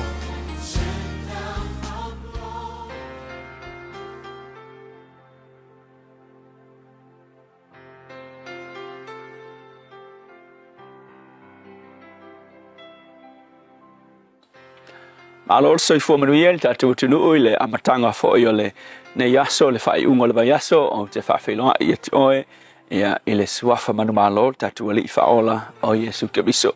O le mo Samuel usfuruono fa upis fultolo lo Yesu upu mo tatou fa malo si foi mo o le yaso e whapea o na tango lea o Samuelu i le whangunifo o suau ua whau ua i a tawita i luma o nauso. E tā ua te lele melea, whaau i luma o nauso. Ele i whaau una nā ina e Samuelu i a Tavita whai mai. E vea matupu na whaau i luma o lona ainga, lona tamā mo nauso. A eila le tā ua le au tū mo oi, o le upu e whapea, ono sai e iai lo taimi mai le tua. A whaio e whaia le melea o le whaiva o le tautua. So se mea lava o e iai, po lo ainga o e tautuai, ia po o e tautuaina se matai, e tautua i le kalesia, e tautua le nuu, ia po e nofofo i lalo o se leadership, so se tu e ngā ta inga lava mai tautuai, e o ke mga o e manatua me taua na i lua. Me mua, e le i tui na fua o e le tua i lalo o le ta inga le nā e te tautuai e iai a lona mafuanga. Tu sa fo i po e tautua i lalo o se ta i saua, po se ta i palu vai, po se ta i te ilo se lo le kuruku i o lo makai leo ke kaua, po o le pule leo ke Kusa pe te nofo i se leadership o se ta inga whapena, po se pule anga e lea miotonu, ia e loa lava, na tuu oe ele tua i le mea le na whadeta inga o Tavita. O Tavita na tuu ele tua i lalo o le leadership a Saulo. Mga kua o Saulo le ave whanofo i Tavita ma nofo i lalo ma tautua Saulo. Ai nga sila whiare le tua o Saulo o se tai loto le anga tele. O se tai le leilo na loto. Wake wa ailena tupu le lawi lo David. A le anga i o Saulo. Ia umafo i kuli e Saulo ka vika e fasioki. Ia ai nga kangwa le tua o le tua na tu ua Tavita i lalo o le leadership le ngā. O nga sila whia le tua kusa pe tough, pe rough. Ia Saulo ia Tavita ngai loa le tua e ia mafuanga e ia se mele lei e o ina Tavita i lalo le leadership tough tele lea a Saulo ia o mai ai le ono sai ma le loto fa mangalu melo na lua ono sai pe ai lalo se leadership le ngata ina e loa ia le mafuanga lua ono sai e saulava low taimi o isi tangata e tu ele tu ila lo leadership fa o leaders fa pena ia ai ale anga le leader so isi la ka e kaukua pa o ele anga lo le leader pe le anga le matai pe le anga le pule ia o le fai me le anga fo ia e mo e kaukua pa o kaukua ka mo fo ia kaukua ai fai me le anga ia marko inga kaukua fo e va pe e ko ia nga umar ka ile se yo so akwa a ta vitala o le tangata ngai loa ono sai e ke vai ile soifuanga o tavita nga fa au ele tua ai e fai matupu nga va ai e yo no so ai le fa pe nga umolofia piko ilunga nga uma fe mai o nga ko alu le tavita o leo mamoe ai o no so o le taua nga o kavika o se tangata lo to mawala lo pe ngai loa la tavita o nga fa au ele tua ai le o lo nga kaimile e ai alo nga kaimi male spot ta ua mai le tua e tu uai o ia ilunga o ele tua ia ele se tai fo vale ele se tangata fo vale fo na tuli e saulo e fasioki ka vika e a tele pe fa tolu fa lua nga mau e ta vita saulo ile vao mau au mai ile mafau o langa tai au fo ile le na fai mai au mai ke o ka nga lo fai mai o ki fasioki saulo kasela kuiaki le palpala situlo e mai ta vita aua le ile tala fo ile fe mai aua ne pa yo ka ko lima ile u fa wina ele tua kala le tangata e loa e yailo na taimi e ui nga ilo ta vita o le ka mo fai saule fasiokia ai lo na mafau e ya kai me o mai ele tua e fai ele ka wi saulu ai fo le taimi mai ele tua e lifi ai e lunga so mo oi fo ile aso ngai o le ase tau tua e ka kuai pe pa o vale le ka inga ngai tai e mai ngofo ilalo pe malo vale lo tai pe kuluku lo tai o le upu mo o le aso le ngai o ngosai e ia ile mafu anga na tu o le tu ngai ke awa o inga mai me se le tai le na lua o ngosai ma ia e loa e ia lo taimi fa pitoa mai le tua au mai le ono sai nisio matou o lo tau tua inisio tai nisio potpotonga ia matu loa ono sa awa wa matu loa ia ia mafuanga na etuai matu taito tasi iso se leadership e ia lo matu time familia so se tasi o fai le fai vol tautua ono lo swafa Yesu amen.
Sile fa petai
whakatau mai la hallelujah worship team le rivang la woli tolunga tuaile polkalame ole a rito le ola pe ora funga ina ma awidatu ele sunga ele faife au ya pastor lafa ele kopa ole Assembly of God ila fio angolano ile mutele sala fai ole wa to is fully mama fa midu tona tale ole tulai lua tale lua ona to au dan tule unta to tale pe na fa funga ile manule tudo ile tulai tasi maya se uli malau leifi ya lana Antonio ele se shuta tu ele o yela ngona yo le fia pe a eva ayan tu ilo tai ma kwa ke le fa le ton yo ele tu sai ya ma ta yala ya mala e ta tau ona lima ta inai ele ngantu tu tonu o tantu ainga to tonu e kalesia to tonu fa la potonga ya o to tonu o sosi ya ma sosi mea ka ko kia nga ia ku ia ya ai e ila le sio nei tu o le sila o nei tu le se le mana i ole fautuanga ma le popo inga ile ni vaingo le au nala ona tu oi i to tonu ina i lalo ane o le taita inga le na taita i lea lofa o lai ta pena mai ai lo sa ina ia o i lo vala aunga ma lo fo i tei ia na e sa la ia le fai o le fina ngalo o le na tō mai ai le pule o le na tō mai ai le mana ia o le fo ina tō mai ai ia le manuia e te taita ia ia le whaala potonga a inga e ka le sia ia po o le alava nuu a fio anga i tu malo po le antunu ia o le nga ia wai le ama sisi o tātu si o le vāwe i orka komere o le whaamasino atu is no welcome back to the whaamasino ifo ia o le telewe o le teng o la eka ke whaapeka ika makua JR al karaka miki aso laka ika maroka reiro ia o le makua makua liu waka ika iskangaka ia ona fu i nei tame mea lai tile ni mea tele ia ai whaamalo antu mo le upu whaala i au le rivaengo le au tu teilo ia o le au ngā mo i tātou malawa ia au e kia rue lu i kouka ika au fu i kia rue kaula malamar kouka o le whinga tā ia pe o lai tā tia la fua ai e siana me lai alunga i ele taita ia vai ele mana i o le whaitaita inga le na au mai le whiwhea ma le vanga kele a vangoa e mawhai inga pingi a kāwika ia sau ia le whape David o isole ia o le a pingi rāri le kupori o le ngā o le wau mangwha pa ia long kofi o longo inga a pingi ra ia umaro ai pingi me mga ia le koi ia o na mai lola ia lea a mai lola ia lea o le whareanga mai lola ia lea apply tātu o la whaatino whape whea na whaatino le nami ia nga a kongonga i iska kai kongor ko whaala popo kongor ko e kalesia tono le maftanga le tau ainga po le tau a whiong o ngai makua le malua i ala mama o le lao o mea Christmas o ngai e ke moi le po ke whaano ngako pe ma ngeso mai lo i kure o ngoro le whiwhia le tangata le marse ai vai e le wha manatu le ntoi a mai ane whamai nala o na tu wai oi tonu i nā o ngā oe la wala o ngsa o oe le stangata o le tā pena ele tātuari ia e ke kula i mese kimi o iluma ai le ole taimi nei ioi aua lai ke ka mawhaifui lili ke ka amilo mai kua le whamalama ai nofo pe ina nofo polonga i pe ina aua o tuanto le polonga o lo iai le menta o ole sa o lo tonga ere o nia o kana inga mea ngere e le whaifia ia i fo ikna makako e pio makua le la vale o ngosa a vai kasi rua korufa ua lava lena lima o ngofiku varu o longo winga e se lana me ke whai kirismasi e ringi kirismasi Malo soy fua, o se fufonga Samoa, Radio Samoa, tasilima i vatolu amo, se kia Radio Samoa. Panchalavanchi ya panapa la fo imala hinga le ma futu mai dai Wellington o le fema o le makwa manga yo le la yo anga le ma ko le o ku ngala ngi o ki Selina Siosi yo e te sila fia di serina mo tanto yo pension a fai o naua maua lau hopcard le card fo i le mfina e rufu e runga le pasi o le train i marunga fo le va o lau fo tuanga i antatu a fai o reke ngofo i ngai au kilani i saute e te le kolo sia la wana lau papa karunga e fio mai ni usila nei o kai o le fautuanga a me le fi tamati fa ki e wa ui kai ka fia vai e le fare foi le maku ku ia piko i runga ka fia vai ia ko le fale le e ku i runga le me ku ngifo e pese kwa ngi ura kai ka fia ki e runga le awala la papa foi le umia ku ngai le awala la papa le visinga ia po le awala le oi mari orio vai ia foi o nete fa fonga o te foi entu la utana e alu isia ko mare mele ke ngo foi le fies ful kausanga e peila os ko inga maka fa le nga mako filo ile sko nga e mal sunga ya su ya e mise ia le fionga ya taito pati inisinia e makwali e se mo yo e fa maunga ya nga wenga pa wanga me fa maunga ngi sim ke re lo ya sem e fie si da fia e na mole te fsilia mo pola Wayne Laus ia wai pe o lanto filo tusi nai tau fia umala to mele fi o le fanisinia nai papa toi o disi leo tanto fa silanga le utau mai le official radio Samoa le fo ya wo ia wa fo ilo no fo si fi ai sei umma onga o ko fa li wo kule le awori o ma kwale ai mangi fe awol mako ainga kan won mon fa na ve lave mai do wo langa ile skonga oi e pe fo ya awori ya poema ko mare o le wale o i me ka kaunga o ia ko fu poloka a wala isi ai ona o wale fia mafuta i o la wala wa ai mole o ka ulanga fa ka wi ma ngele po ota ai o mai fu e ngu piko silinga au le au kilani so te la mo o New Zealand fa si silanga mo mua fa va fili male songa a wori ka lo so lo mingo le tusi o songa fantasy e male lo mingo le va fili e mawai fa lo penga o sa mo si fo tutuila mamrua o nisi o tala tu o sa moa o alanga upu matafo yo le matai e le fingo fa le lave pe fa i pui ponga ma liu o le o singo ainga pe sila fa inga o Paulo o si fa alo fa langingo e kalesia e male tele o le ngana o fa alo longa na o le fitu se fulu tala le tau na le official radio Samoa le tolupa tolu ono Hobel Avenue Markau e maua tuai ia Sao Lominga morisi fa mtalanga vala mai le lua ono lua tasi lima i tolu lua ono lua tasi lima i tolu afa i te leile menda o le saveu ina saveu anuia o e lunga o lau telefoni ma maua tuai o e ai tale le ilalo shopradio.samoa.co.nz shopradio.samoa.co.nz e fai mai ai lau oka whaafetai. Alicia tātou linga mai le fioanga o sa tawa i sa fanta. I lawa tele ma le whaaloalo e tālo antua i le paia o le tātou nuu i sa tawa i sa fanta i tampa au ma ainga whale upolu whale tua matausi ai misi lava ainga o loo malanga mai o lātou tanganta i le malanga a le whaafeangainga ma le au talavoa wale e whakasa mai sa moa. O le sole asonga fua so iwa te sema o le a tau nuu mai ei le whainga malanga i Aotearoa nei i se taimi o le poa na nei. Mole fia maua se tātou whiloa inga i le afiafia na nei i le tūlai lima i le noa fuanga ua tapena e wha mautu wai le malanga e fia wha mautu wai tāpenanga i mola tā molo lātou taunu mai. O le noa fuanga lea wa whaingoina o le te karaiti te pouherenga waka marai. E te moa i nai le tuantusi lea o le tolu lima Cape Road i Mangele. E toe tālu sanga tuai i ainga o i lātou o loo malanga mai o lātou sui mai Samoa e mo mia lava lo tātou ngānu lue whaatasi wha mole mole.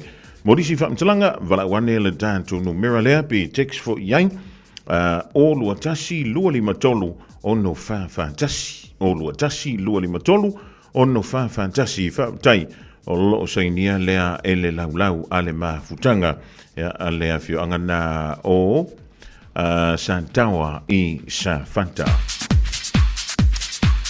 Ma le tātou whaasilsilanga mulimuli tāmadusanga kirikiti ale pimka. Mō maftanga ma au kirikiti uma e fia awai le tāmadusanga ale pimka lua whilua lima o le awhaia le tātou whontanga I le nofanga masani o le nati o Tarapa. I le aso lulu asa nei le aso sfultasi o tesema. I le afo le ono i le fiafi. O le fiafi le o le ailo ai le aso e amatai le tanto tamul sanga. E marisi o vaenga uma e winga i le tamul sanga mo lo siro fia. Mole mana tua mai le stala mola au kilikiti. Ia morisi fa sili fa so tayane ia Lilio Nancy pa lele. Ile olu atasi olu atolu o ivatasi fa faiva. Olu atasi olu atolu o ivatasi fa faiva. Po ovui pe telo stars. Ile olu afitu tolu valu tolu ono fa lua.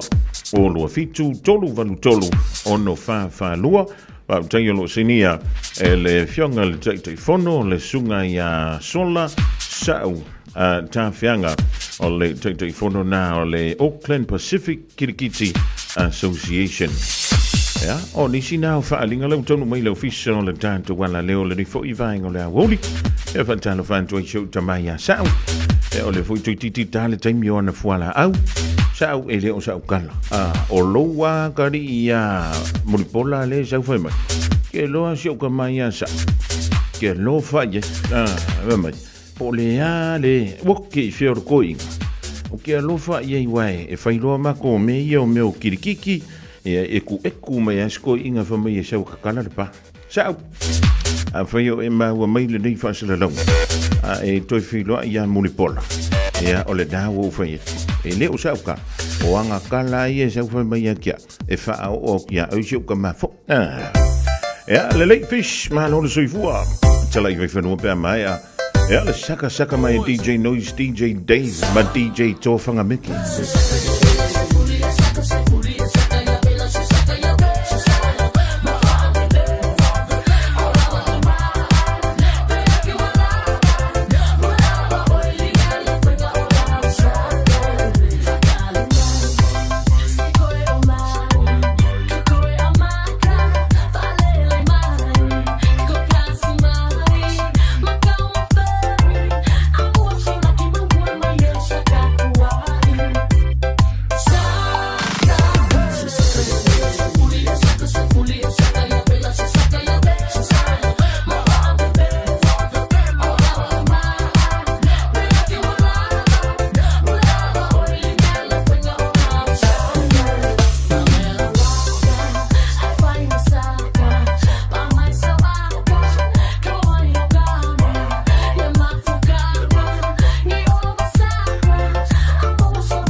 fonga mo le tutu fo ni ya so fa tala fa tu ta po inga le tu fa fonga mo yo tala mo nei oli tala tomua fa manatu le rimo tu sanga talu na pale mo mo le whakaari White Island i le so fa nga le kukino na vano mo mo e lango ile tu sa loto fa msno fa ba malo ta longa manu malo le Black Fern Sevens i Cape Town a pusi no for the All Black Seven fa fonga ya malo teleno ni tala o le sauninga fa manatu e fa ilunga ile lima tu sanga o le pao le mo mo le whakaari White Island be plenty o lo awai ma ia le tosu ma le tolu ila tosa fa o tia ma sui la tu ainga e afia i ma Jesse Langford Australia o na matua malon tua fini sa fano iso i fua i le aso o le soe ato i ele limo tau sanga talu mai o na tupu le fa rame mi tau tia le Ravs Mariva e pe ona sa am tai sa uninga mai li taio nei o le ama wai e nei a inga i le avano mo mua na ila tu tiro tiro e ma manu body design mo le ma fa manatu e fa tuina i se no fuanga au tafale sami leo mai li te mirei e le fai e se fai unga o le ma fa manatu e maratua i le to aluasu ma le lua o tangata sa whano soi fua ina wa pale a maunga mui la soiva o te se maru a Stephen Briva o le tau lelea ia Mark Inman o lona uso ia Hayden Marshall Inman sa ngalue o se taitai mo tanga turisi lea o mai lava li te mirei e le maua lona tino maliu tai whari ai o lea sauninga lea so o se aso se toe mana tunatu. O ia manona ainga whaata si masui o aingo i lato sa pia e anga i atu ile motu de tae o nei. E whalaso fitu turisi, ma tanga alulue o tai o turisi sa ia ile motu ile aso, ile teimile sa pa ile maunga i sumaltas minute, e te ai le lua i lewa uli. Le teimi sa whaawasenga i nai la pta inga o le namati o le maunga i le whaatulanga nei lua. O le toa lua sumaririmo i lato sa whaaratia sa tau whai sapa o mai mo. E au fiaima Jesse Langford, sa sumali iwan tau sanga i le taimi, le ai fitsumari paseni o ron kino sa mo. O i la tau sa wha o la tia mo la tu ainga o le awa iatu le sauninga le soe malanga mai Australia, Britannia, ma New Zealand ei. O wha o ngana tukuki ala na ulua i tula i wha mastonga wha wau malo le International Court of Justice put ICJ. E langarango ai le tuma o teo tula fono wha wau malo. A o whaiala na sau noanga tu whafonga mo se langona o te whautuanga i mata whaioia atunu e tu sa masuinga o le kau. Ta whata oto ai e le whaia o ngasinia i le University o Kilani. Le whionga ia fui maono dele na safo, le tua inga, i le whaatinonga le tātou tūla whono whaavao malo, i le whaalawe lave o iei nei le tūlanga o le tau, o tātou whengai i asanei. Ta ia whaari ai, o tunua pero stili atu ona te tele kasa o ona e whaamatuina le ea. E whaamoe mo e tele nei whaatinonga o tūla whono. Whaapema whaalapo tonga mfono tanga e lato te awai. E peo le tino au tua malo o whaatasi e paia whai unga le whaavaa o maalienga i suinga o le tau o le COP, po le Conference of Parties, mo le whai tau se furu maspuro tau sanga. E whaalau kele ai kampani swa au uma kampani e li kwale. Ma whaatupula e ai tasa e lato te whaamatuina, ma alofia lato mata whaioi mo ne ia fianga tunga, e ai o no kasa ona. Ma ia ta wai, ile mawhai na whai o nei whaatinonga ono le whaamastonga whaavao malo. Wa lato mawhai o na whaawau, ma whaolaola le lato whaatinonga whau malo, wa mafo le whaalawalawe o le tau o ye nei. E alfia le whaalau tere no le power, whainga whaakolone, whailonga tangata ia e lato e apianga tū mau, ma le wawa ai vale i tu ainga o tūpuanga o tangata. Ma tāpā e fui maono ia tunu e telepe nei tu ainga o whaatinonga, ma mana tunatu e whaawai whaatinonga fōu. E mawhai ana whaatanga i tangata e tota si uma e whiola i olanga fia male mamalu. Ina ia mawhai ana lātou tilo i o lātou lavalu manai, ma taunu unga. O le atukuki sa tā awa iatu i le silia ma le se lau o isi stete ma tunu mwhaalapo bitonga, lo awai i le tārasanga, susia ma tārasanga tūwhafonga. Se nu mera pito mawa e atu, le tō tele wa awa iatu, i lea ilo ilonga, whamisnonga, whawamalo. Wa awa iatu New Zealand se kulupu fōwale i tūlange le Indo-Pacific. E te tai e Amerika. Le atu sao na langolangoi nai fuafuanga whata o tō puipuinga Amerika. Mo re whaamalo si ati li ailo na anga waa, mo taua. O se e whainga pa anga fōu, o ilo ai o le vave mau tutunai o ngā o singo au penga mo le Indo-Pacific, le Indo-Pacific Industrial Resilience, e peona whaari ai a Amerika. O se tō whaata singa pito sili atu le o na lelei mo ngā o singo au penga o puipuinga whawhita. O le kulupa e suma le tolu o tunu o a wai sa whawaina i a iuni. Ma whaiele la tō ulu ai whono tanga i hono ruru i hawa i ao ke topa. E peona tali malo i Amerika. Sa whaingo ngai le tamata i Minister Puipuinga Whawhita New Zealand, Judith Collins, o se whanatanga mo Talanoanga. Ai ui lea i se li pote le United States o whailoai, e whaia ngā oinga mo whatinonga, pole work streams ta Talanoina. E awhi aile fisosani le ngosi o pomu whatuntonu alo mabao, Hypersonic, whapea maisi pomu ma Japani ma Australia, ma whaalele lai ti whelele whatuntonu po drones e ngausia ma Korea, ma whaalele ia wata wal samia Amerika ino whanga o waa i Asia. I whelo inga whalo toi whale salongo i sui ofisa ya Collins mani minister vai whafo New Zealand, ma wasa mane Winston Peters e whapea, e manao i rupiti vita New Zealand. E fesosani ne ngā ioinga whātino i le whaalele iai, o le sapalai o au penga, lea sa io iai Collins, i le whaalapura butonga le Atlantic Council, o tuusi ai se tale winga i le kulupo e whapea, i se taua masaina, e whaonu vave na uti ai mea taua Amerika, ma le porokala me fo o le Indo-Pacific o puipuinga whawhita e tauau, o le kari le nā iai, o New Zealand sa ngungua na awa i le kulupo le taimi o whaia whelapa o whainga, Pere tau o na awai le tunu i le poutu e lua po le pila tū, i le whalapura putunga le Aukus, te malia ngai whastoi nai a wala sao wha teknolosi, whawhita. Ai se tala le te mai nei mai tonga, i ni nai minute ua mawai atune, le uli putia mai ai le wha mawai o le palemia, hua kawa meriku si osi, se valeni mane tofi palemia. Peo na ta wai o le wha mawainga au sao nyatu, e tu se lafo, o se tūlanga o le whātua toina, o le noinga o whamawai ai le whātuina le lafo. Ia tāro tālonga sātu e tū whātasia le leo le tālo rau ka pita mata i le Black Ferns, mari sumale lua ai sātu li ai, ma whāto ila loi le aia to Amerika lua sumale lua ma manu maro le shampino le vai o le tāmarasanga le ka pita to Fitu Cape Town, i Afrika soke.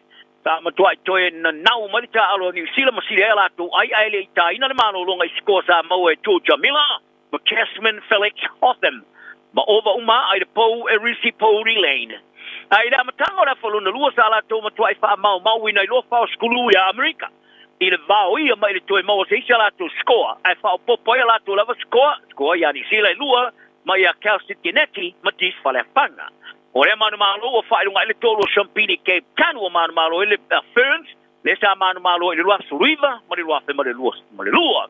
Ai o le fefeu o le tamarasanga i Afrika saute, le e pe ana tau whaoina e pulu e whao au te tolu, ele na au e manu malo ma iaia nga i sao lama le tamarasanga i le au e Champini por semi-finals, sa mawhati ele au New Zealand. O au o tamale o Black Seven, ta la tula ngona le fefeu ina o vave sustaina le Champini o Olimpeka Frani, i le tālo ngā pulu ma pusi no whai. O Afrika saute sa tani malo, sa manu malo ia Frani o sua ngā Champini o awari i luas furu ono si marwha. O le a koma nei la le whasolonga o le series no tāmusanga te tofitu mo kirisimasi ma le tusan pō. Ai o le ato e whaawau Perth Australia le suru so wha, i le luas mo le ono i Anuari luafe ma le rufu lima. Ai o aura ka pita tofitu sa mo matonga o le a whai masui o le Oceania. Mo le tāmusanga lui o le ka pifitu o le rorangi luafe ma le rufu lima. I le mai ai o sua ngā Champino la kapite to fito le Oceania Honiara, i le Solomona i le Astronafi. O au uma e lua ali, matamata e sa mo o qualify mo le tamarasanga a le luas fululima World Sevens Challenger Series, e sa ili ini ava noe awa iai le tamarasanga telo la kapite to fito le rorangi, le HSBC Sevens Series.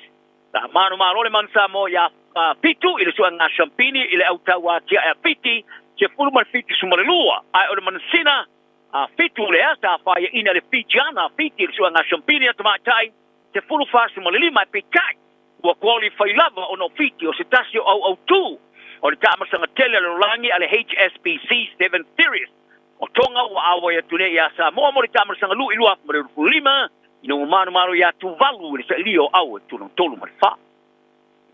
O le tamata alo se tūlanga, so tūlanga i le nei tua la ka pia le wawa pisa Australia, Jordan Betaya. O sa aune mo le lui tau li tutulia la na moi mikinga, pe a awa yantu le tola o pinga wha malo le ka pia wha America le NFL. Mo tama sa ilia inyo la tua no e whiwhiri ai le International Player Pathway po le IPP.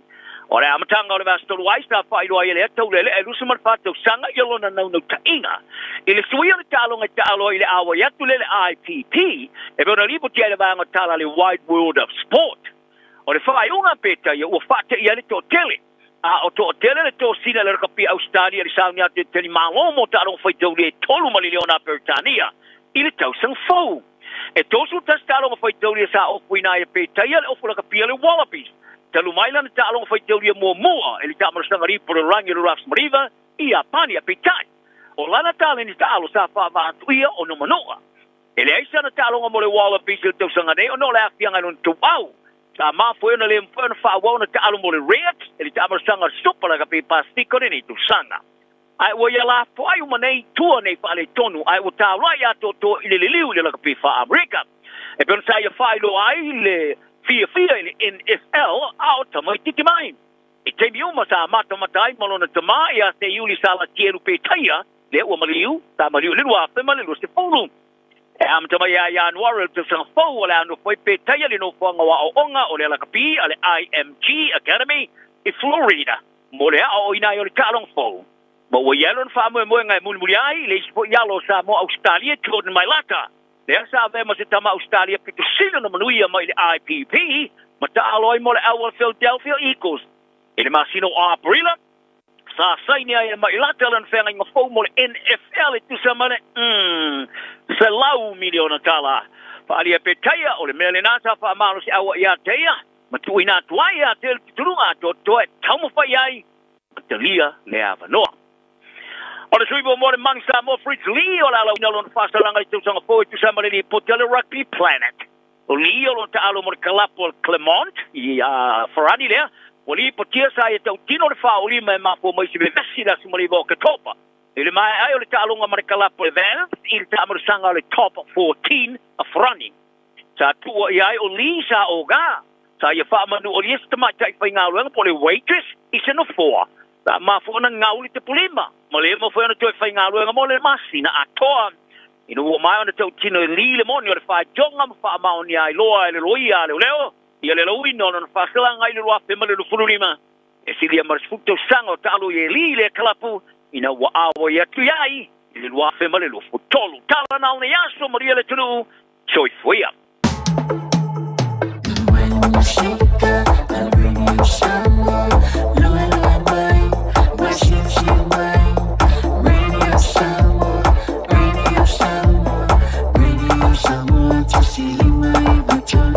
Radio Samoa.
So for Mali now, Vanya Toloa, we know my DJ 651 in was a full lima marafa minute.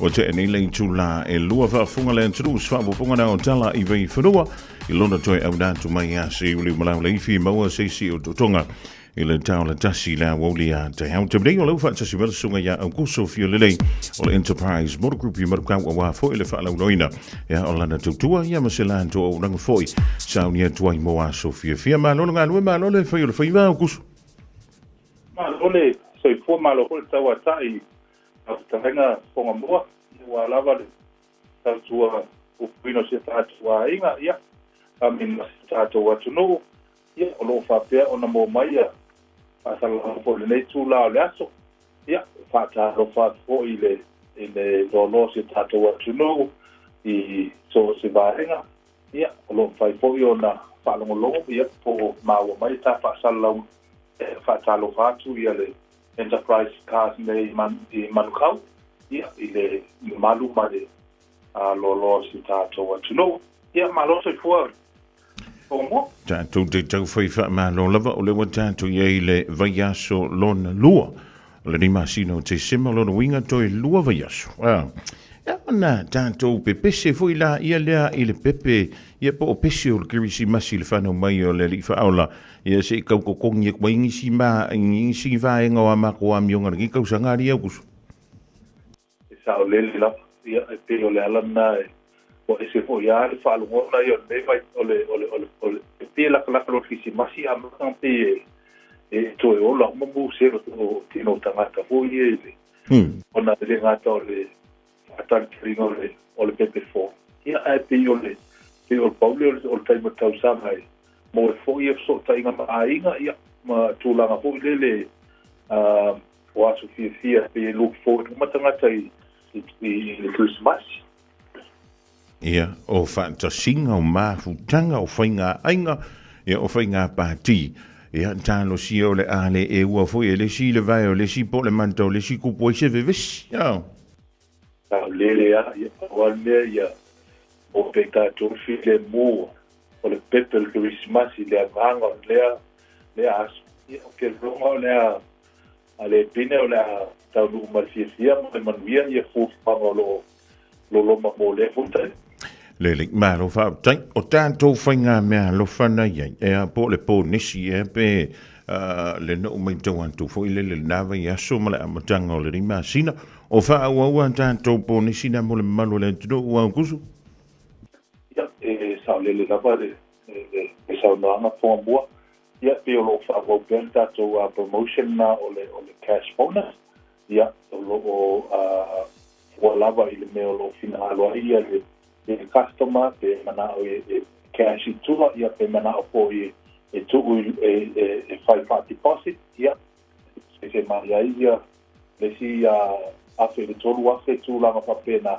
ia o le mama po le payment ia o longa ia mo ila tona o lo lava fa so ia ale to tele lava le malo se tato o tu ia o na ia se le ni pa nganga wa ia telefone po puanga lo sa o ko le tu masi ia te o tu langa le o lo po ia lo au le ia le tu langa le I le vai tau le o Christmas ia mai se fai na me lo ko le Christmas ia o mo le malo fa o tani man to le pi kau kong I fio lo ia me yo ai tala ia te o tulanga na ia wa ia fa suinga de ne vai tau ia tulanga o criteria for le finance ia ai lava finance for le finance eta mo le ko ina profile pe le ana tele ia pe le ana feololo ia pe le ana miti ia po le for le credit o pe la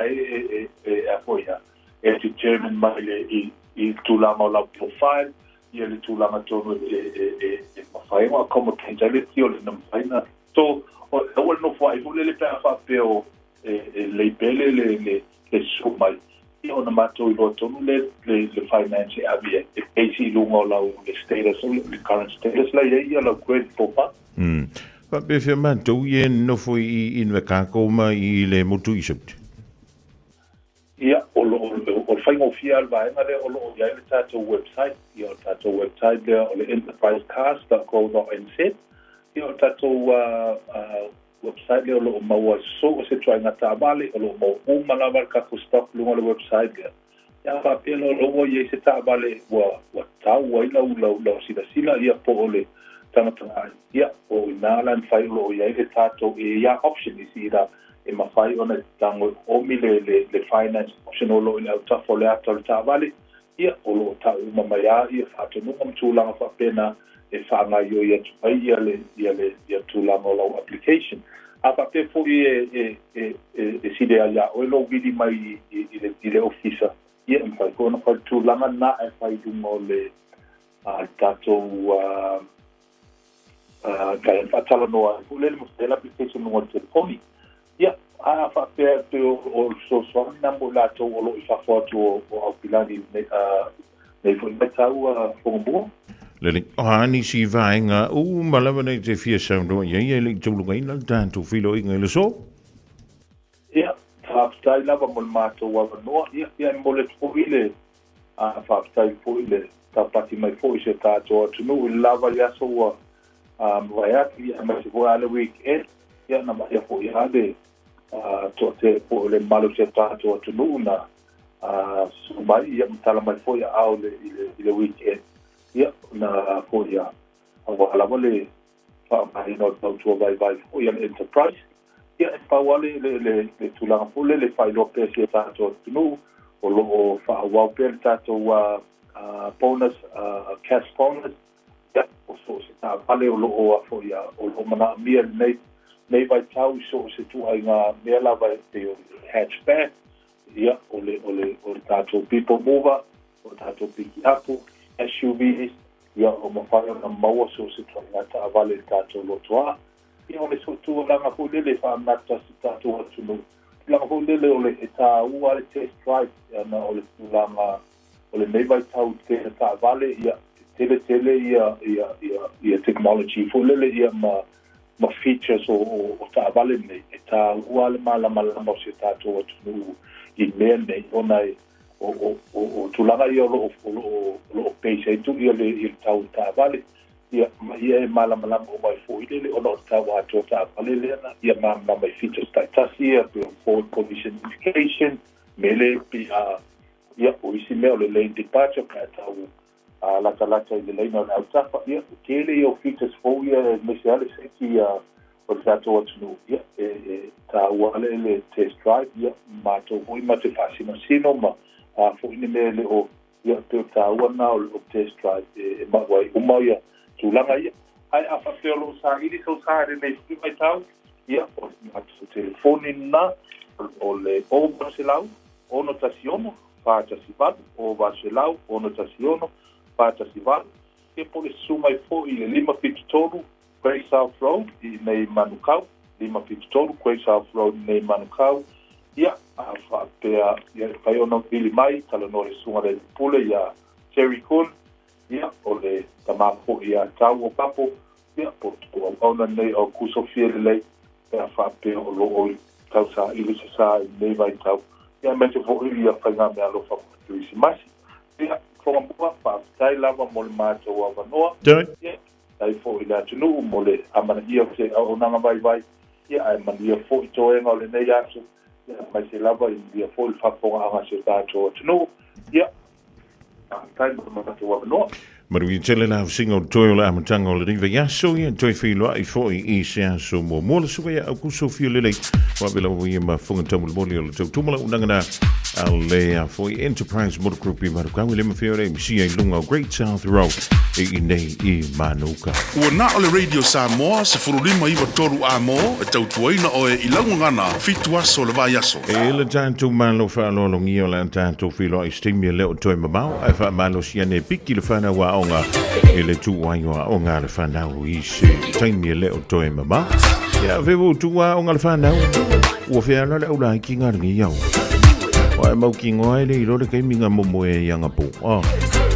Ka fia la iki a whapenga wa e maringi usila ringi whi awe whai.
Walus fluiva veru to te nele to lai lua le vangola only fa fi fianga mo kirisi basi maya to fanga me kema DJ Dave jamma ui lao ma lo so fu lu sia so so e ma engale ma to me dai sini Australia stasio to mani il tanto to no leo la amola no to no to stimule to mama wa antole limas futo sanga onga lui in to tonu o le matata leo le amantela no ai se temile to mama e no fola ma fo a limas fulu o tau sanga o enga lui se mese tasi ia ka iloa ia ia wa tate fa longo ai tala nis fa mai e ka le lava ki le fie la ka supa va ka i ka lo ka puli ka i ka ngaka na mo ke fenga lu ia ola na be we de an wisi ola na be we de an wisi simia fa yo ga wa lu se fulu ka sanga o nga ki polonga ilo ma fofa le fisi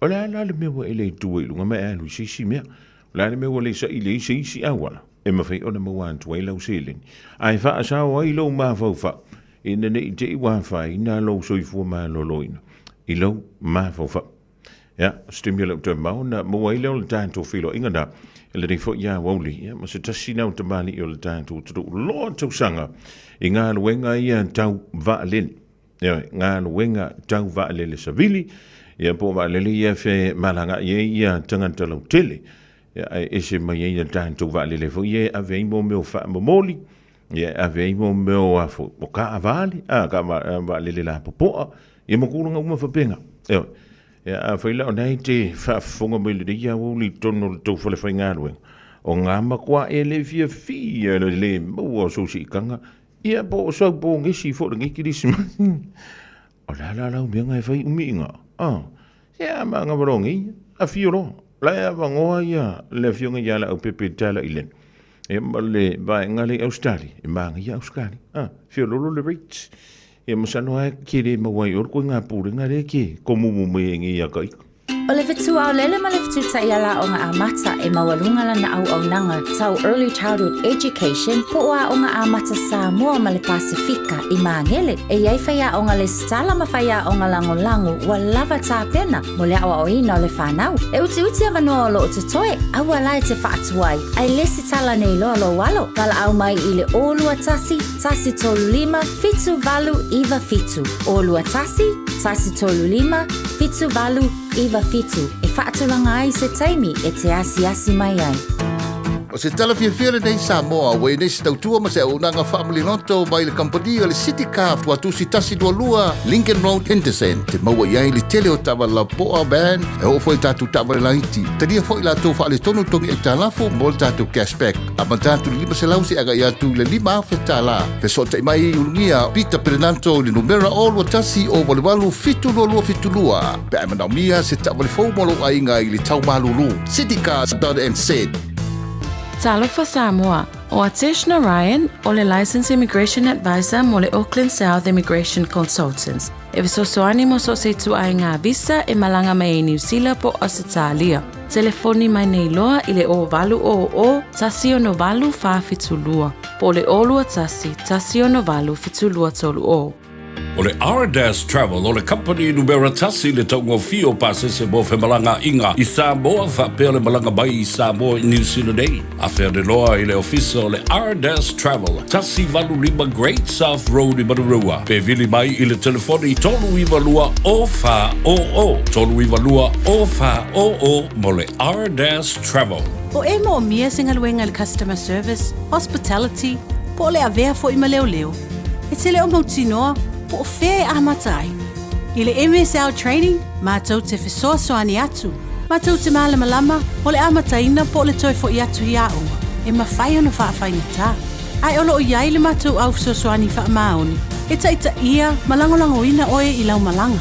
O le MSL training, o se ainga. O se nofuanga i langolango ina oe, e wha malo si au, ma wha manatu atu lau sini wha atu.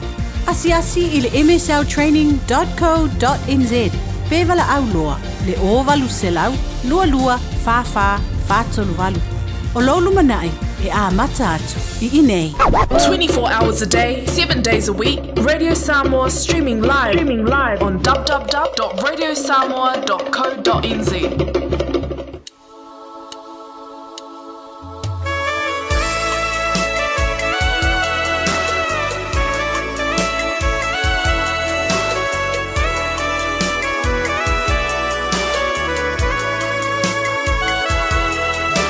For each amane pulunga ano for oi mauma faufaunga le chama fuchanga po ofea sona iunga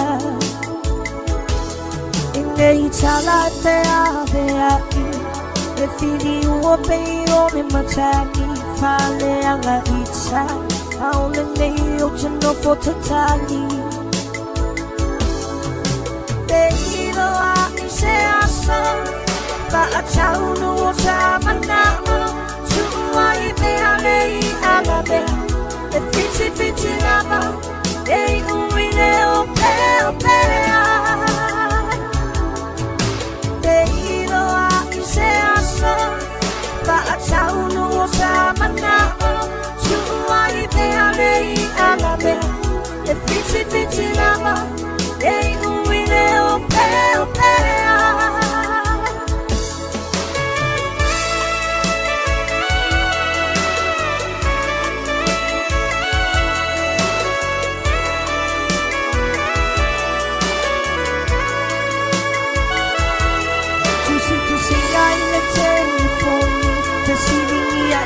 so fa amau le tatu una tala se ia bangana leo ti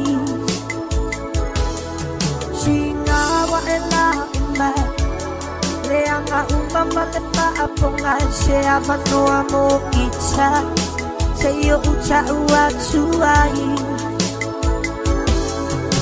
te ilo a se asa pa a tau no sa manao ai me alei alabe e fiti lava e umine o pe te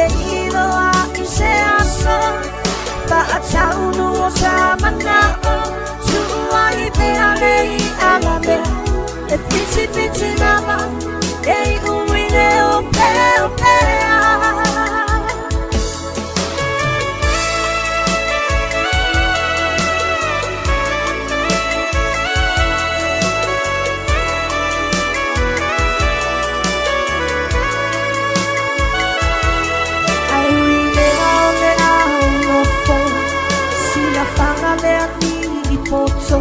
Tonu se aso Sabia ilo umanao Te siningia macani Tisanga po o lalaki Se ita umay Ya ita utendo fo tatali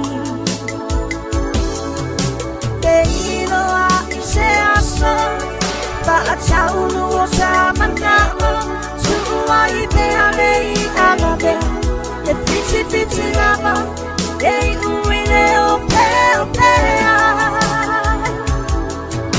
Te ilo a se aso Ba a taunu o sa manao Tuai be alei alabe E piti piti lava E uine o pea Te ilo a se aso Ba a taunu o sa manao Tuai be alei alabe E piti piti lava E uine o pea Te ilo a se aso Ba a taunu o sa manao Tuai be alei alabe E piti piti lava E uine o pea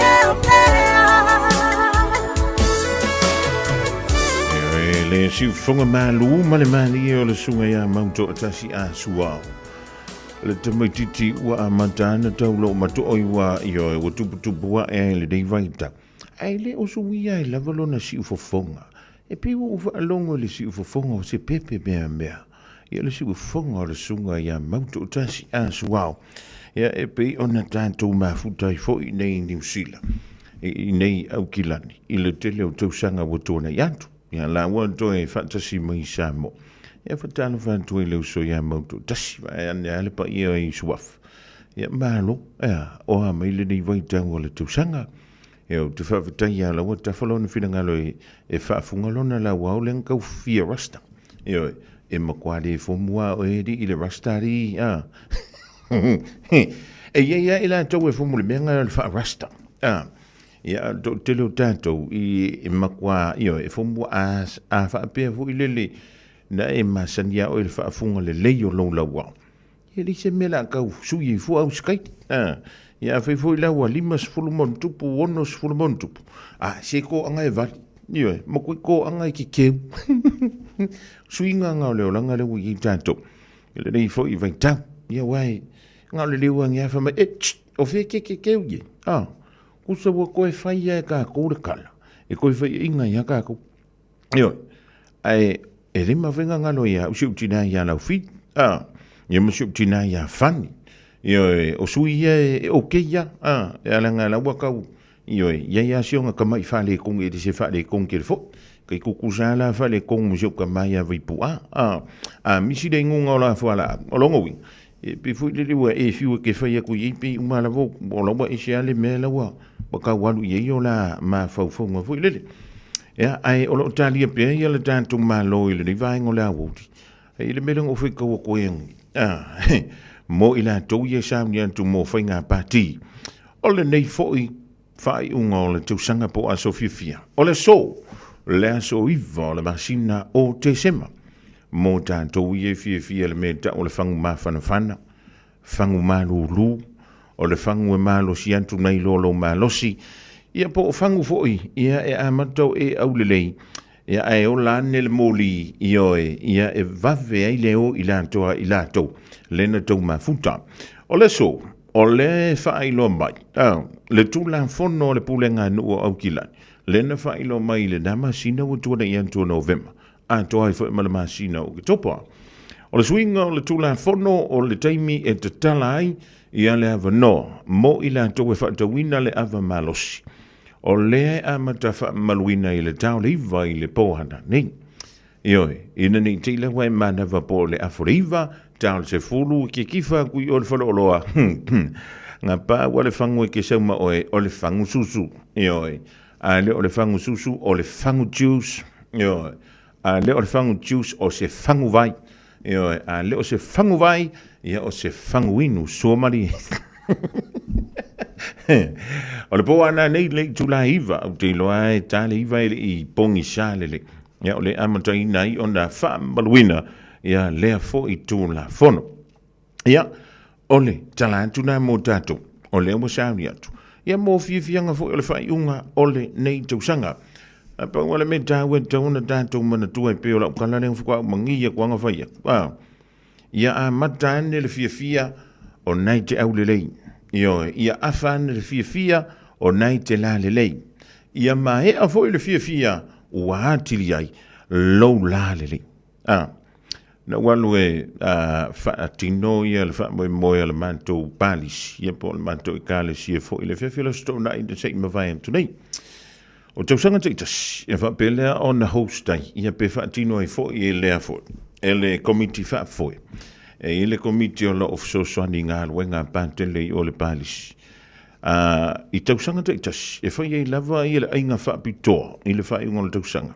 Mō ta māma tina mātutua, o loo awa iantu i le kāle sia. E o nisi fo, e le vai a fo i le tele o le teimi, o na o le mātutua wa ia tausanga o le soifua. A wha tula utala, e se le mātongo fio le mea. O le māfuta whaatasi mata ma tina mātutua. E anau wa ia i fo ila. E ia tina vui i wa tau fio lolo. Le winga o la utala. Ia ua o vātu le onu sifuri tausanga wala wali taia. O ke whai ia ko le whainga lao a ao le au vāenga ngāre ke minga kā i le pesi. Iai, o le makua makau kia. Iai, e whale o le sawa, e pe o le sawa le pa o le pesi. Ia a o le malo rosi, le ima se singa sela. O vāpea, tonle. Fefe, e pe a o ka kua ngā kausanga ia. Ia au vai a kumalo ua lofa i le tū pāu tama. Au, ia, e fo i lele e paki mea lunga laura. E paki mea vāpea, po vāpea lunga lau vāpea. Sole. Masalo na o le sifia. Masalo le si limas furkausanga. Ia waka ho ola i koe ngā. Wa le vanga fia ku i runga. Ia e pangale. Ia sa fia le mole meka o le urupua ano lolo. Ia, e vai a kuarkanga o le mole fasipovi, ai le mawai a, e whai alo na whiringalo. Ai ku ua le whautua ngā le fua mai le na abatu. Ia, o a whea le fia anu tau e kāle sia. O a whea le fia anu tau whale whai ngā ruenga. O a whea, e a le tawhau ngā asi o tau a inga. O whea tau te whai malanga ia e whai asu fia le ni tau sanga. E a le na, tau tua nā mā tātou. Se le ongi mea lofa e le ongi aulo po ongi a lio. A ia wha mamā le leo tātou loto mo tātou anganga. E wha a fio i le pepe o le Christmas. Ma tele tonu mai, e o ku fo i keimi e whai ei mea, oka. O le kaunga fia ngau tsawara ki a polo i mei le stangata. E wha a ita oi. E le wha au le lea oi, e kauma whai wha au le anga oi le aso fia le ole. O le Christmas. O le fisirida. O lea lau ngā luenga, o lea lau mea, o lea le tātou fuafuang. E whai pe a kau seikolosi mai tonu lea li o lalulang. E sau e wha lea ngā raka ko mafukanga le whai. Ianga, alu o e sa iri de kani. Ia le whura warua ui e. E wha iri makoe au iri. E ile wha henga ngau mai ile mātou ofisa. Mātou whilo i ile whea sunte ni. O wea kunga, sole. O lai o markusi vau whiriwhiri, ia markusi o sanga. Whakutol, whawhia.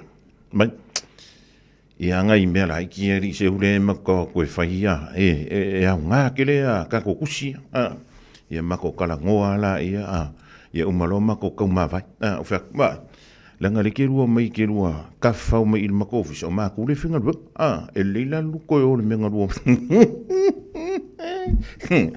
En kusela a o ai fa fombar foi kokoa ai o fai atu loi ia mangu ia kele al ki si masi mar kausa nga fo ai kau ko nga ma oru ave whanleianga ko kusinga, e whapefua i ko i runga ko whakakusi wairo.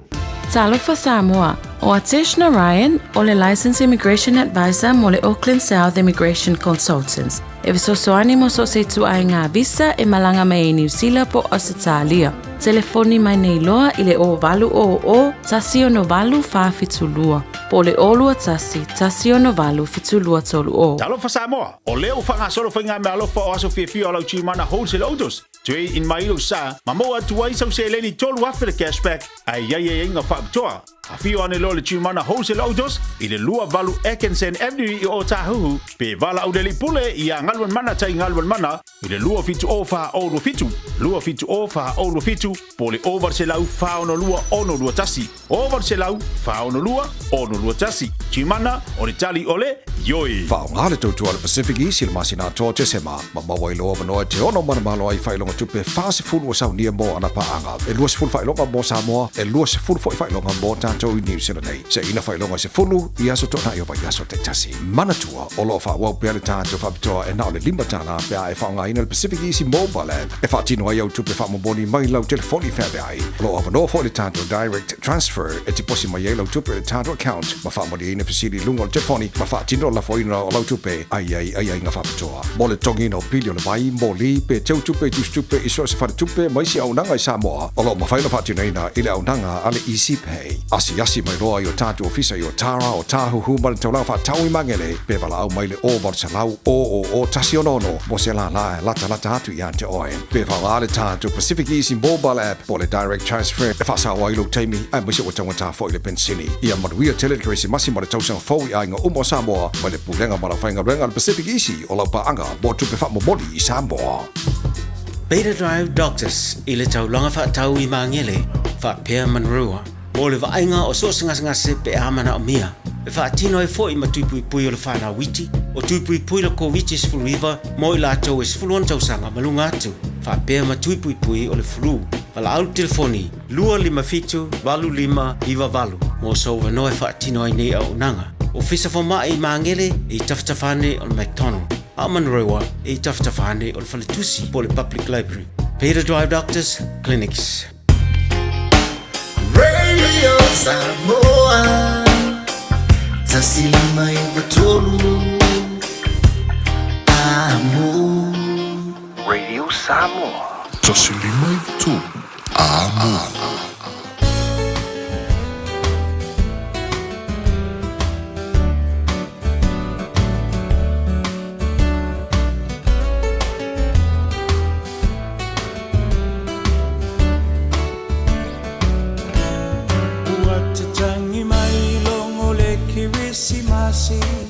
Le lalo langina fa tali o ainga mawo mamai ua feilo ai a ole nei lava o te fa tali o a fea e sawai lauhani e kisi mai ma fa amanuia le kirisi masi Tatangi mai longo le kirisimasi Le lalo langina fa tali O ainga mawo mamai Ua feilo ai A ole nei lava o te fa tali Bo a fea e sawai lauhani E kisi mai ma fa amanuia le kirisimasi Le atua ua whana mai I le whale o manu Olu i tau te lelena mo o e mau Tau taia e ia I le tau sanga fou Le whaasino manga uma mo I tatou Manuia le kirisimasi wale tau sanga fau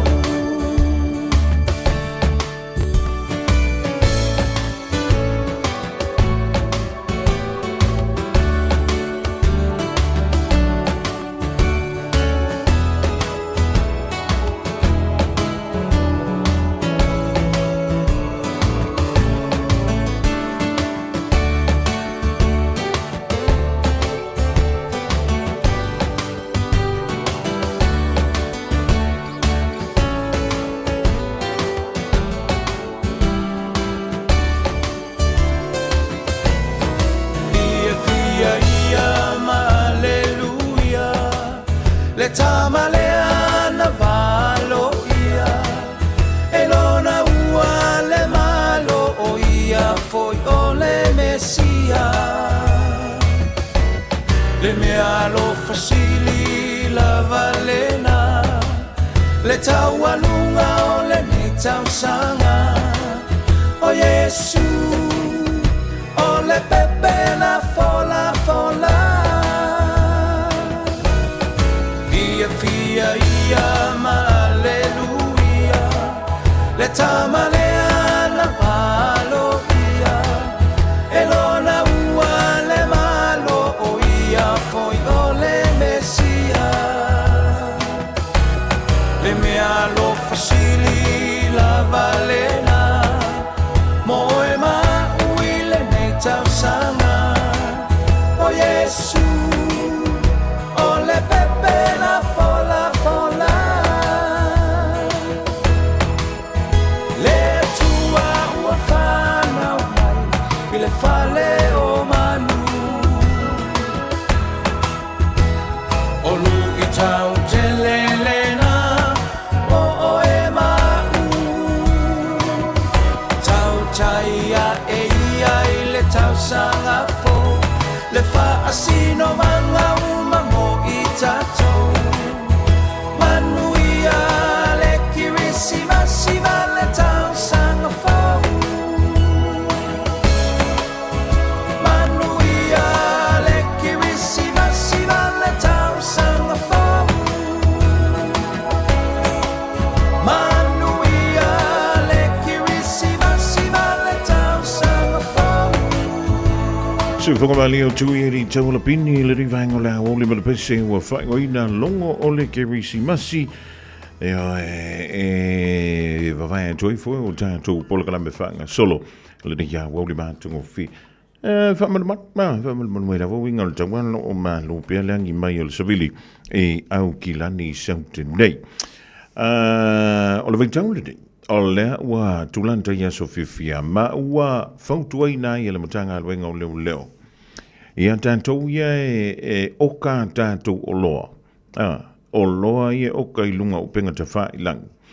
E langata ina ia mua mua o na e silafia o le upenga ta wha i lang i sa o na e oka mai ia o loa. Ia mauti noa o se tangata moni nei te lua talanoa ai le o se angangaleanga nei te lua talanoa.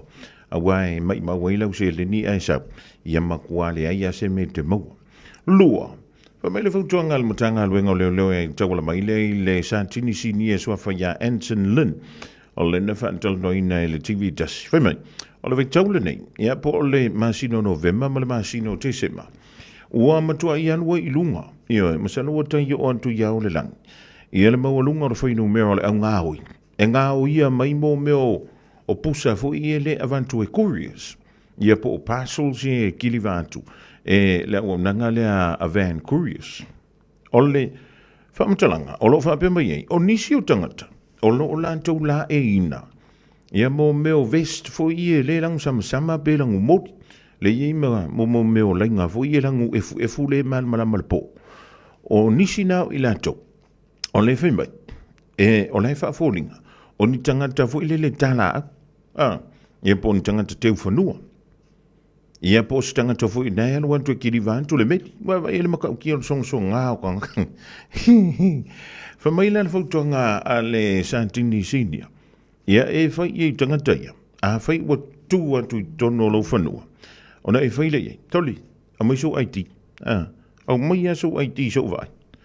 E mauti no alawe te whai atu lo le IT. E leo tangata mo. Ona whaapea mai le. Whakadibila so bulaku kongolo ka avale. Dongo wing. Na o leo se tono ta valea lulo male ato. Va vea lau pu enga le number plate. Ia mafolinga ko inga kanga whapenga ai kuri mai i. Ia, o nisi vaenga whamai e ta tau o na tātou wa maanga whanga whai le rei tau. Ia e whaia, ia le option lea, o le tracking, ia po le mata i tūina, po ngā whea tōnu a lea o iei ia la wafifi. Ina ia o antu i lo mauta, a la wa e iei lo il temina. Ia na le au mai ai tono le van, a velo tono lo fani. Lua, ia iei stanga te li fani, il temi lea e taunu ua tuai. Ia la wantingi pusa po la ufa mamoli. Tolu, ia wha mama toli. Lesi la lea mea. O a ue pasi a umareufu. Mole meo le pusa meli fo ile le wakumu le pusa meli. Whau e mele meli lano le pusa meli. Koe al wifo i mele vau. Koe a kusa le umi mele pusa meli. Eoe. Te loa e ko kele a kaku le ufai ale mea na. O le whau umi le vau. Mele le ki a inga le pusa meli. Ai vai. O le makanga i o se lu mawhali. Po se ta whama o ta po se ta whalau. Ai makua ko musai sai le pusa meli. Eoe. Ya, o le ua mawhana whata. Ala me ka kiri o ai. Ia si wha ma ku fu inga mea. Si kau wha ke aina mo le meo le langu.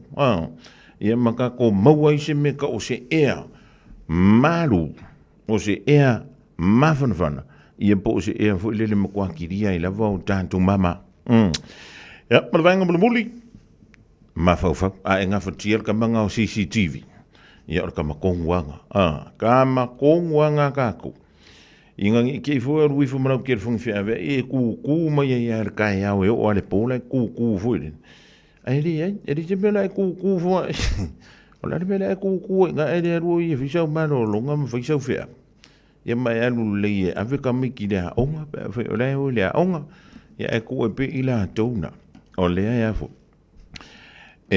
sound ya tu ya e pa wa la me fa o lo matala ya ma lo mata poto ta uleva ioi ia ma o inga fo se i roa i fo ioi nga o lo fa ka o loa ia e fo lele e ke kam fenga nga mer ko ai o longo wingala nga kuwa kwa le pusa a vele va ver kara nga faiko nga le alu ese ale fale mau lo ko ai le menga e masa ai ili si se le ngir kausa nga ako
In this update, 2 women have been charged with manslaughter and murder over the death of an 8-year-old at Te Teko in Whakatane last month.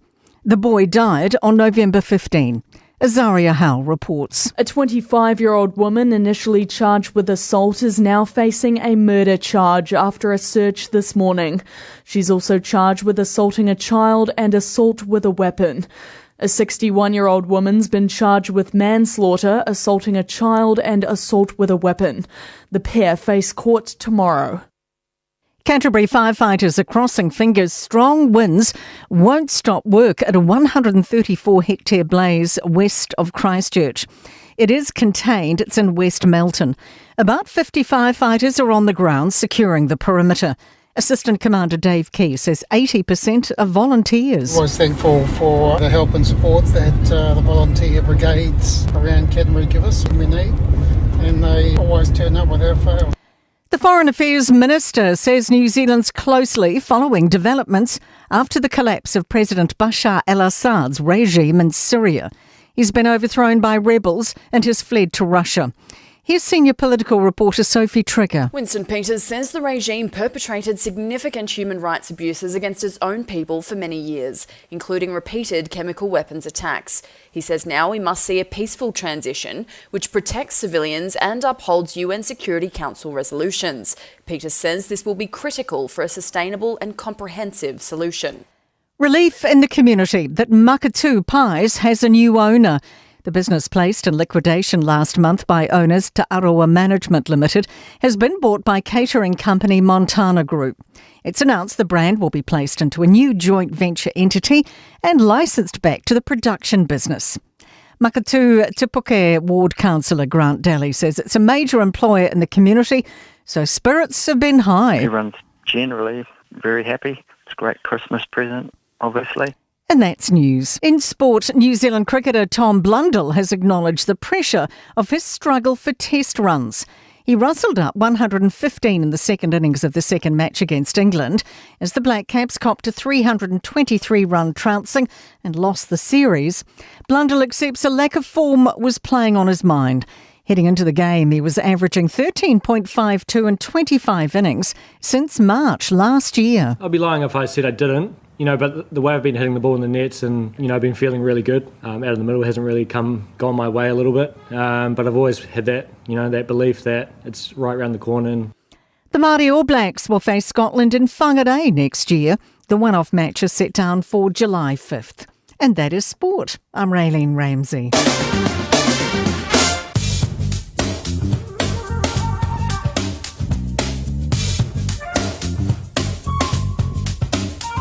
E whatalo whatu o lau tala nei o le taumule so me le aso atai au. Winga le taumule so e mātele ina ua o le nei aso to uluwa wasolo ai nei timu pe tai o le ava aia le tō wanga whaasolo ina mamafa mai timu nga i le au auli. Ai o le ava aia le mama mai i le afiafi. E angi mai savili mai mātu i sisifo i le nei aso, ai o le angi mali e mai i tu sau te sisifo i le afiafi. Bevela wha mawina mo le aso e luas futolu tikeri ma le malu luas fulu lima tikeri. O le angoto ifo le lai le tos futolu minu te ai le afoli tu lai valu. Mo le aso atai au le leiwi ngole tau se ivanga na ai nai timo to ulu i le vave au atai au. E angi mai savili mai sau te le atunu fa solo ina angi mali atu i le afiafi. Bevela o le ai e luas fulu tikeri ma le malu luas futo tikeri. O le aso e le lai le toi ono minute le tu lai ono ma le angoto ifo i le tosu fa minute te ai le afo le tu lai valu i le afiafi atai au. Malo tala na o le tau mo le so mo le aso atai au.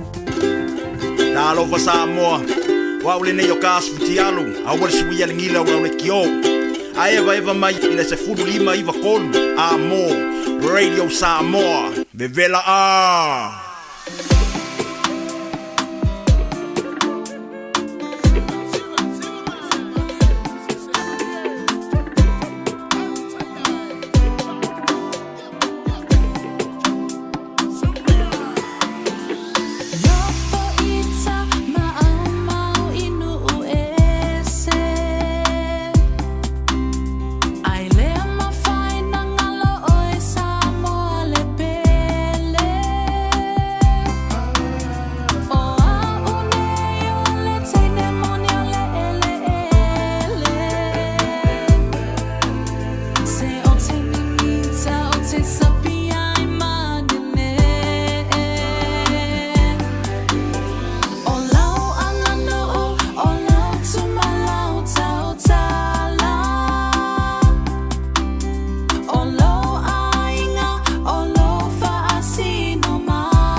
Masalo ua e vaai I fale fo mai, po o taa vale ale fono ma e whape ane, ua nao au au nanga tau soifua malolo ina ma nifo mātau te whaia.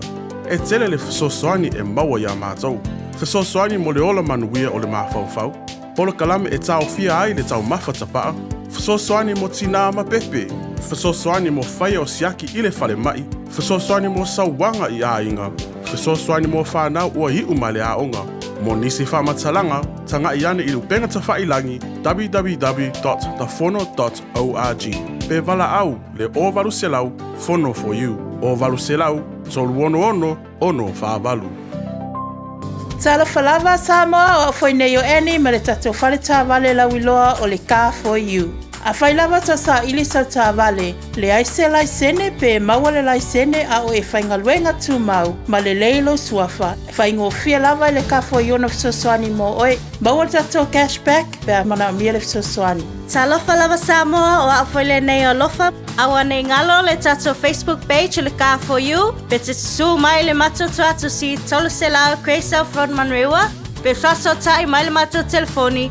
Ova se lao lolo a fitu whaiva na walu pa fisili mo en po alofa. So fase fua. A whaialo sa ili se a onga a mata molo walu. Aua loe te toi popole o le Galaxy Childcare. E tele o na la lai au kilani I saute. E toa tele whai a o ngā ngawaa, o le a o ina le whānau, e ia inga whapitoa pe a le sitala lo walo. Tolus fulu I tū la, free. A vanoa le vēna le a onga mo whemalanga inga le whānau, free. Maua mea aia le whānau, free. E ia inga whapitoa. Mo nisi whamatalanga, whaafsotai le o lua tasi, o valu tolu, lua fitu, lua iwa fitu. O mana o mie oe po se isi lo a inga se fisosoani tau whemalanga inga moni usila. I mata au poe pei o le vaita mai no whanau po ngā luenga. A whai o lau tali o le ioe, wala au loa Ken Ferniho o le Fern Immigration Services. E iailana lai sene, ma ua silia ma le se 15 tau sanga o lana tau tua.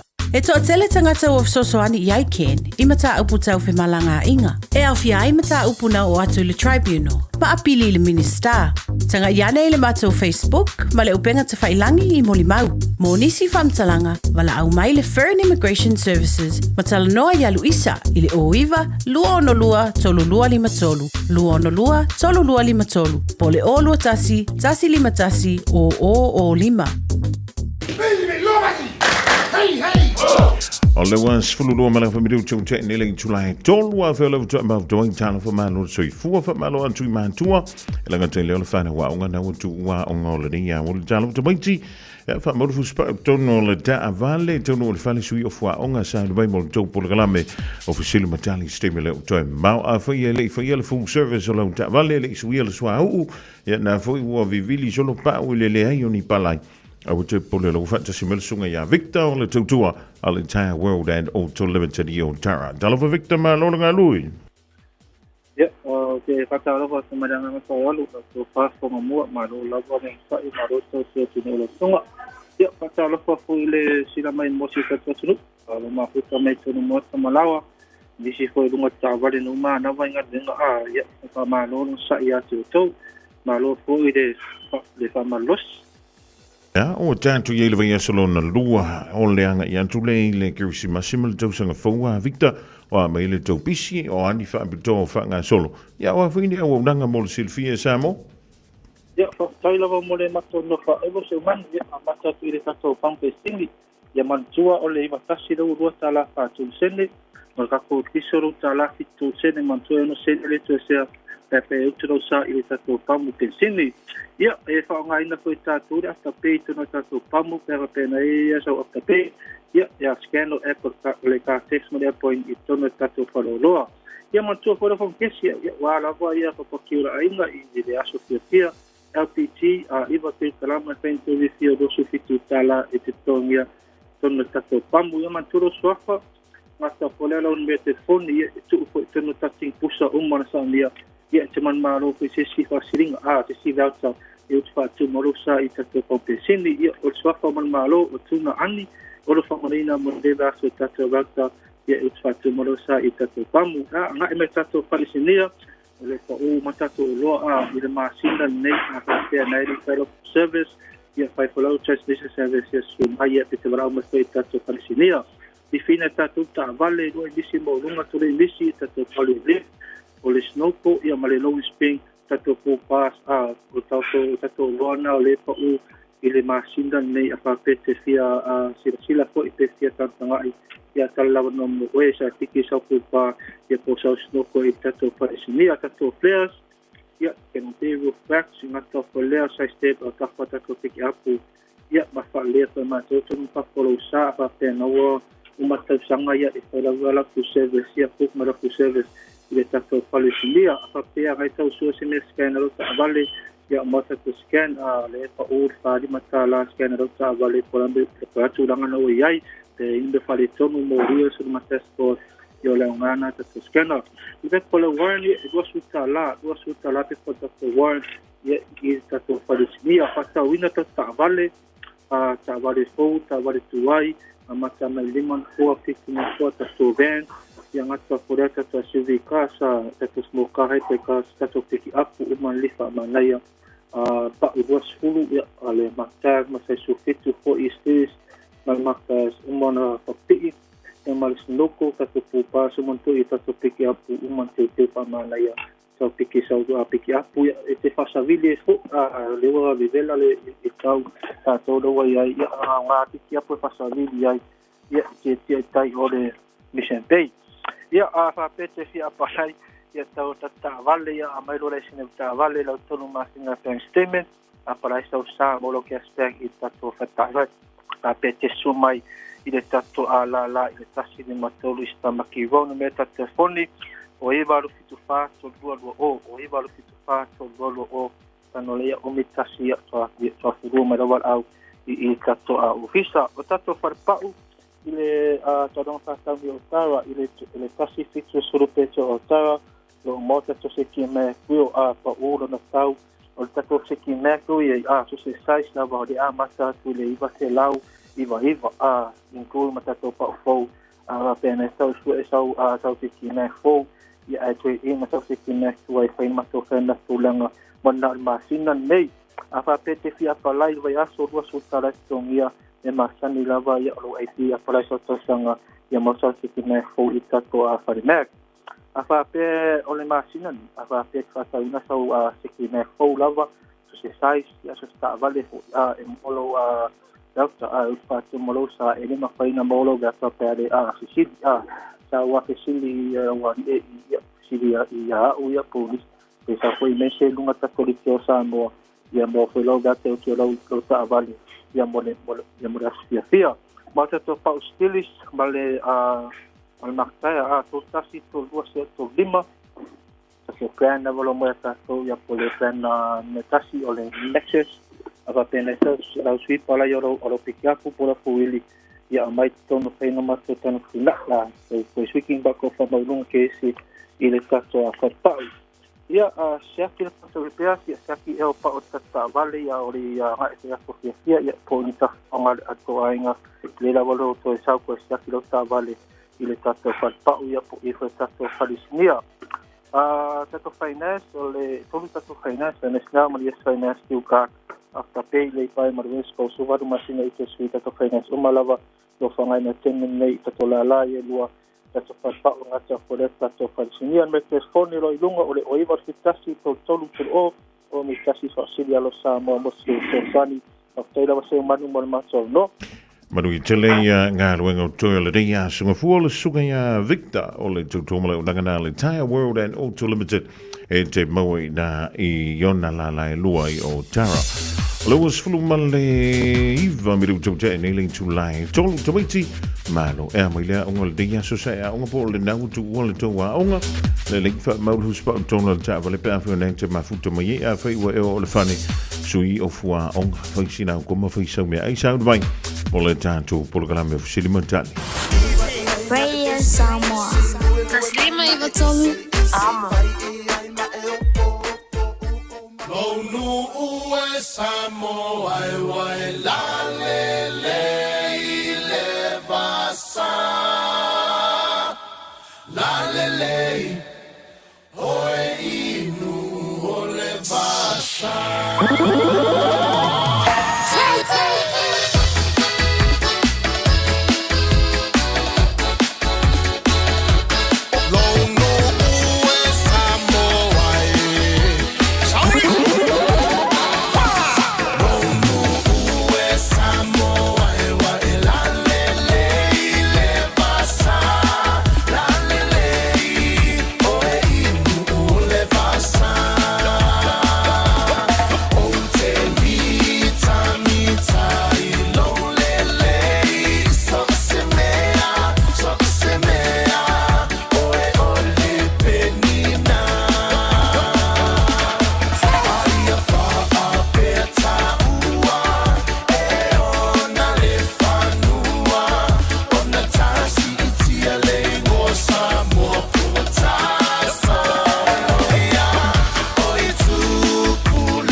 maleta ina o le sua le panua va male sulle tonga ia manatua o tupula ngata la voine ia so se mana o faali le malu e tile fa asamo wana ole nanu fa mole mole so te filo malu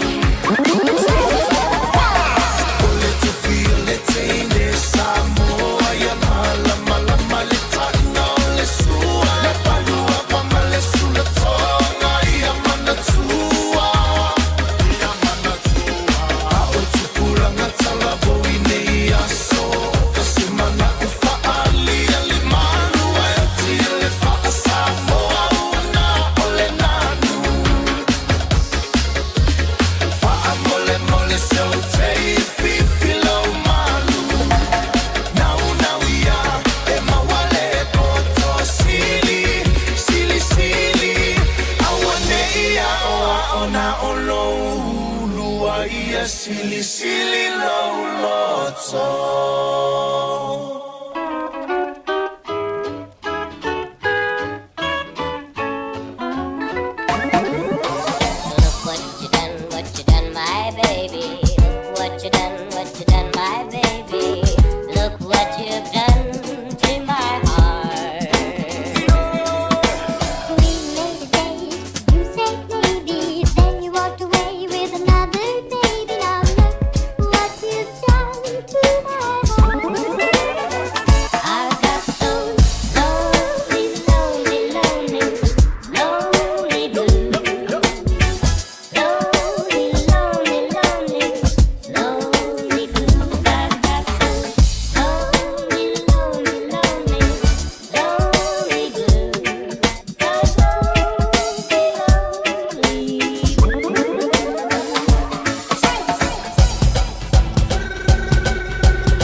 24 hours a day, 7 days a week. Radio Samoa streaming live on www.radiosamoa.co.nz.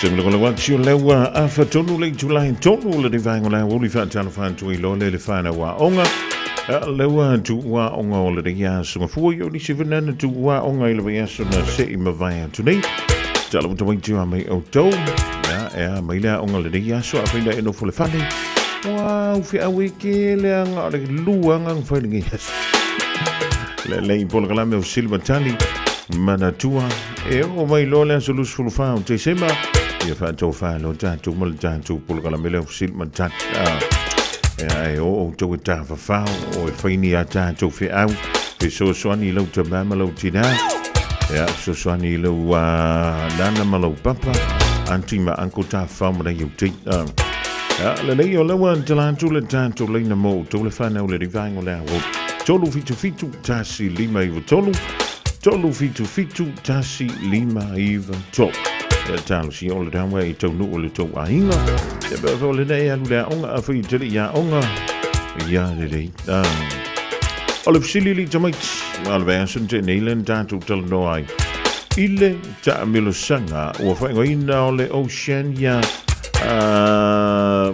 Sevens le na tali malo ele tulu o Solomon le atu Solomon ole fsili lali jamai o ai le au la kapia tama po oli le ana champini ile tamlo sanga ile fa un ole vias le na fa mai ina le aso ana nafi e o ile atu Solomon o ile ngole tu po le au la kapia le was champini ile Oceania Pacific Sevens wala mal tan tu no mera tolo fitu tasi lima I tolo fitu tasi lima I tolo na utala tu mo oi il divang ole fiafi langlong in malo sile tanto proclame ele uncle's prince e mawai mi tiafu le uncle ele to miste mi al want to jole mi tiafu ya male ofu ma fan na ofu ngai no le anti yo me alo fo le kirisimas ya e anga I long on Facebook Instagram male TikTok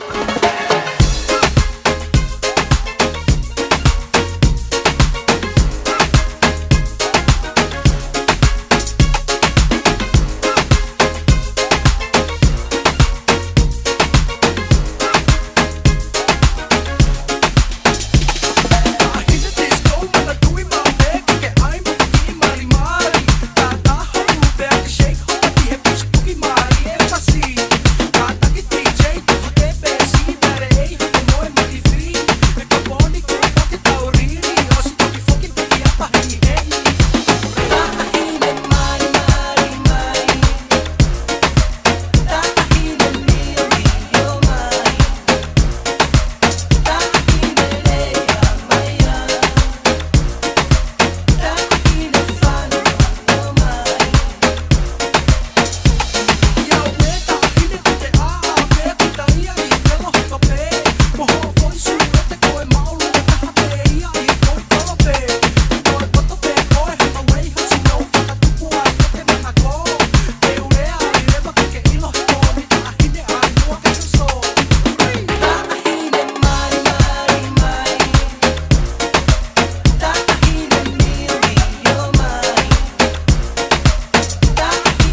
O le ua whaatasi mai a tātou o ia I lunga le tātou leina tālofa Divinity.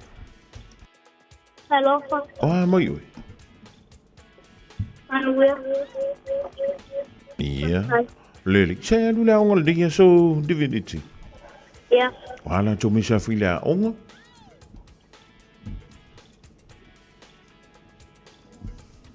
A ia. Le math. Ia. Le English. Male.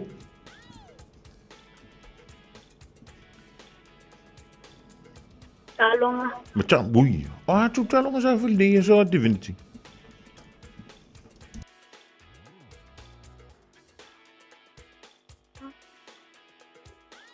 They were free. What happened? What did you guys play? We played octopus. Octopus. How do you play octopus? What do you have to do? It has to be a tiger, Yes. and they say the first letter of the person that has to run. The first letter of the person? E. Yeah. What happens to the first letter of their name? They have to run. Yes. And if they get tagged, they have to stay in their spot.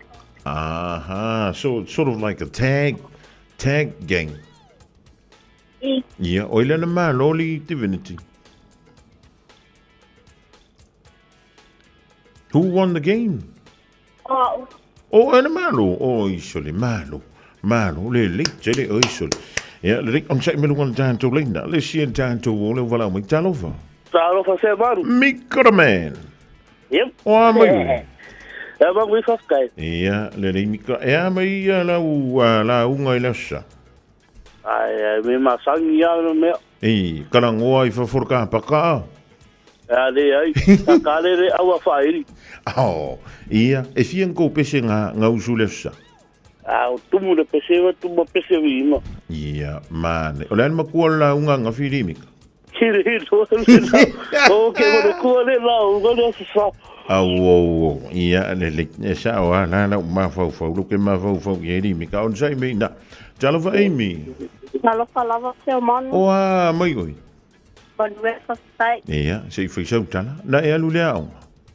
Ioi. Wala to mi sa fila o nga Amy. Pa fa ma ko la nga so ni le sports award. O le sports wala. Ia, e fia foi ka fa ilonga nga mawang. E fa. O a fa ilonga I sa mo Amy. O le basketi, Ia. o le volleyball, o le hockey, Ia. o le si hockey. Wow. Volleyball, basketball, lua hockey. Wa o le si hockey o le best player. O yo le best player ia ma le failonga ale au. Ioi. Ia, o la stala o mantu ia eli. Le kele. O alua o ngar ping singi denga ave yo au. Ioi. Ia ma kai mi a ko nga ma li o le pak. Au. Ioi.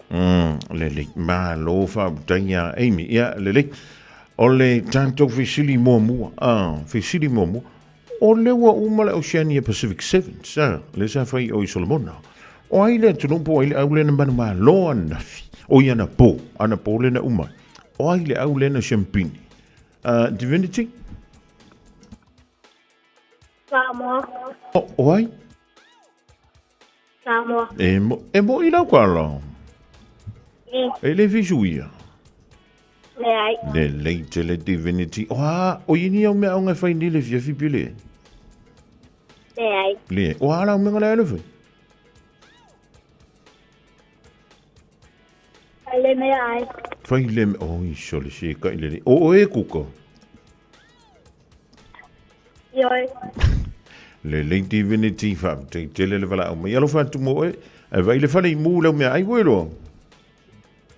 Ia, to fa so I fu soli. Mega. Ia. Nga e maka nga pu. Mga maka lo ke fong. Ia. Ole ala so maka ku ir kano. Merkano. Mga ia ka ronga. O le ako ngu o le Samoa 685. Ia. Le o shopping. O le awa 676 le awa konga. Ia. Ia maua shopping.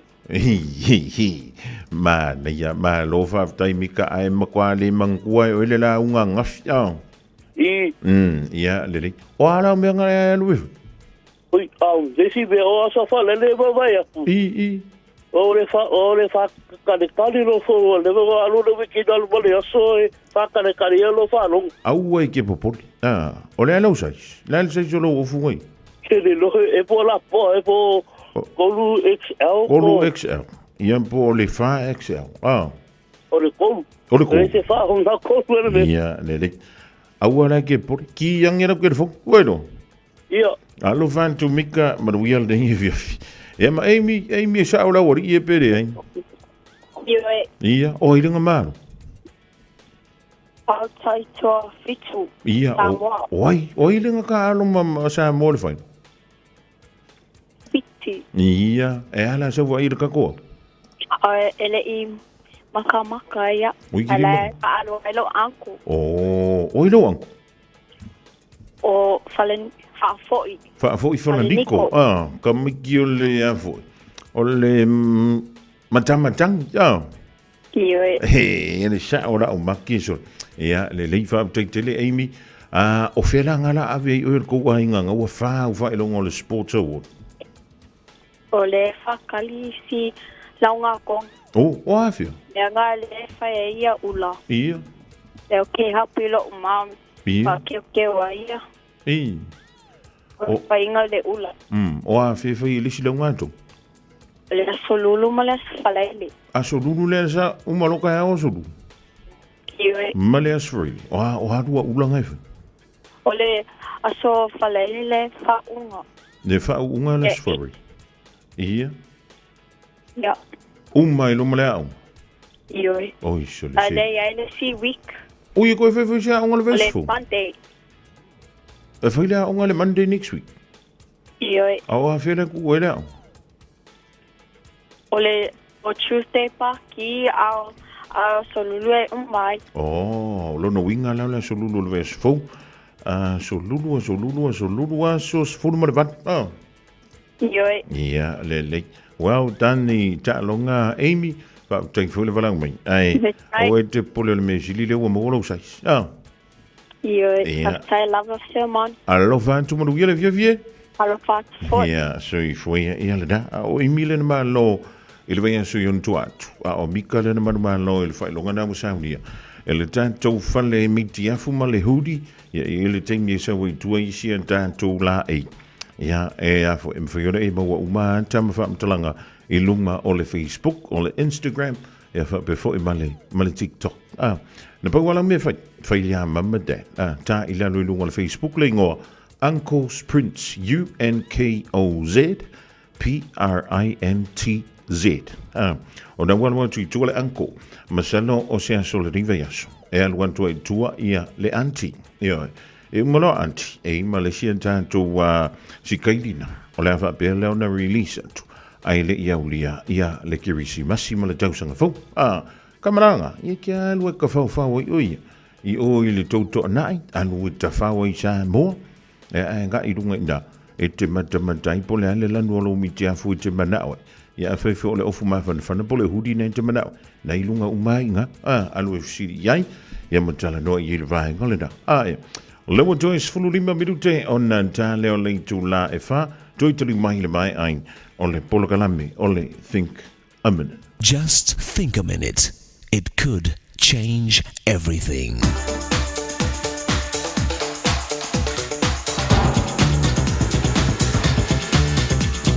Think a minute. A divorced husband and wife said, "We broke up because of illness in the family. We got sick of each other." Sadly, this oldest institution in the world is experiencing an epidemic of sickness that's infecting and hurting millions of homes and families. Even many of the couples who do stay together are not healthy, happy relationships. So today and tomorrow we'll look at some of the unhealthy conditions in marriage and then prescribe some medicines to heal and strengthen our marriage for a happy, satisfying life together. The first sickness in marriages is simple selfishness. Many marriage problems are caused by the marriage of two people who are in love with themselves. This is the husband who sees his wife as the one who gives him what he wants, mainly a cook, cleaner, and lover. He likes to show her off like a new car, but when her paint job fades and her engine slows down, he's ready to trade her in for a new model. But this selfish, boyish kind of thinking still doesn't understand what mature, manly love is. That love in marriage is for men only, who are strong enough to put the needs of their wife first. But a selfish, domineering wife can also take her women's liberation too far by not respecting and treating her husband as the leader of their home. One husband said, "My wife's the nicest guy you'd ever want to meet." This kind of self-centered, critical wife will continually tear down her husband's self-confidence and also take away their children's respect for him as their father. Sadly, some wives work so hard to make good husbands that they don't make better wives. A second marriage sickness is busyness. In many marriages, both the husband and wife have full-time careers, and even stay-at-home mothers are extremely busy with their children's schooling, housekeeping, paying bills, cooking, and countless other jobs. So when the husband goes out with the boys after work, instead of coming home, couples have even less time with each other. So today, whatever your marriage problem may be, why not ask the creator of love and marriage to start healing your relationship with your mate? Then ask him to change your heart so you can become the life partner your husband or wife needs. Just think a minute.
Fa mai le Peace Chapel le rivanga le fiafia ua tolunga tui le polkala mena o le Think a Minute.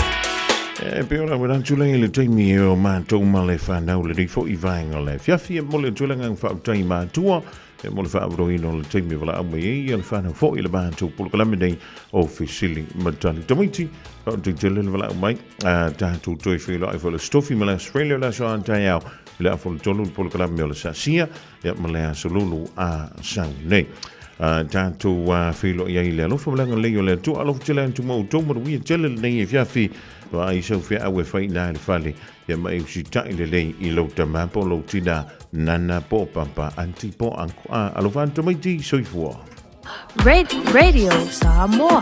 Taslima Ivatolu Amo. Wana fai ona awina atu le polokalame ale awa uli mafufunga mua. Ona o le lango malosi ale Galaxy Childcare. Vili mai loa le o lua tasi o valutolu. Lua fitu, lua iwa fitu. E risitala aila walo. O le wā enjoy whanu mala whamiru tūn tālo le tūlai whā Samoa o tōlunga atu i nālo tau tūmo oi le rei a sunga fuala soiva o le ni masina o te sema. O le asangana o le tau tamali e le tātou mawtanga poto le tau tai e le teimia sasi e la ai te antua le tūlo tau soifu ma le bantu o le la so antau tui fisila whai fo i lunga o pe amanga lunga no le ea. Malawan tui nai California ia nu o sala rapati ma le ainga e uso ia Kenny Mose Lounge o le Tusi Limited before il tina ya sina leo fa maruia antu mala sui full fa tu ya sita se au ya maruia tele ya lo sui fua ile so ya va ile lei awa lava ne ya vele card ya mulipola ya ya nga yo ya masiau fa nau yo ta fa fau ya mo se fale ainga tonga ta ma le fionga ya le lua ya ma fale tua ai tu ya lu ta fau alu yo po fe fo le menga ku kuelanga vende ngi va ngole fia alo van tu Samoa so ifua ma ia manuia Tolo impata utu male penisula mai molino le tai tu pito ia pia si o utaula manaya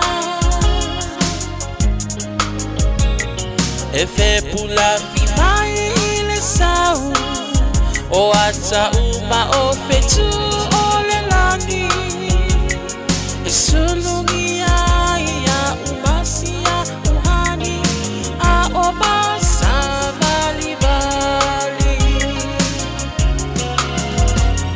le masina se i esu solo ia Samoa no uatulu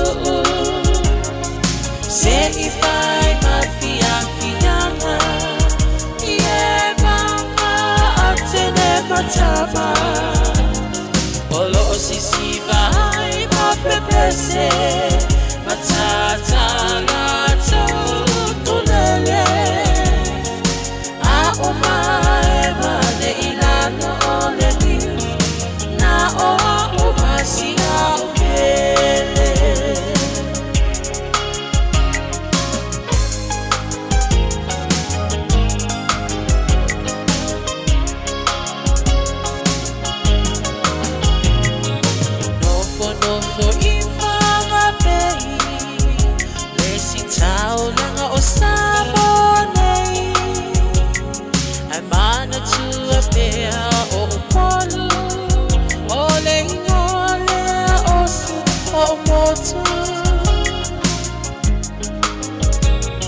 ele mafai nanga ona ngalo le tafe mali o vai singano lo no ai tine matama yo ngalona awala lao papa le masina se i esu solo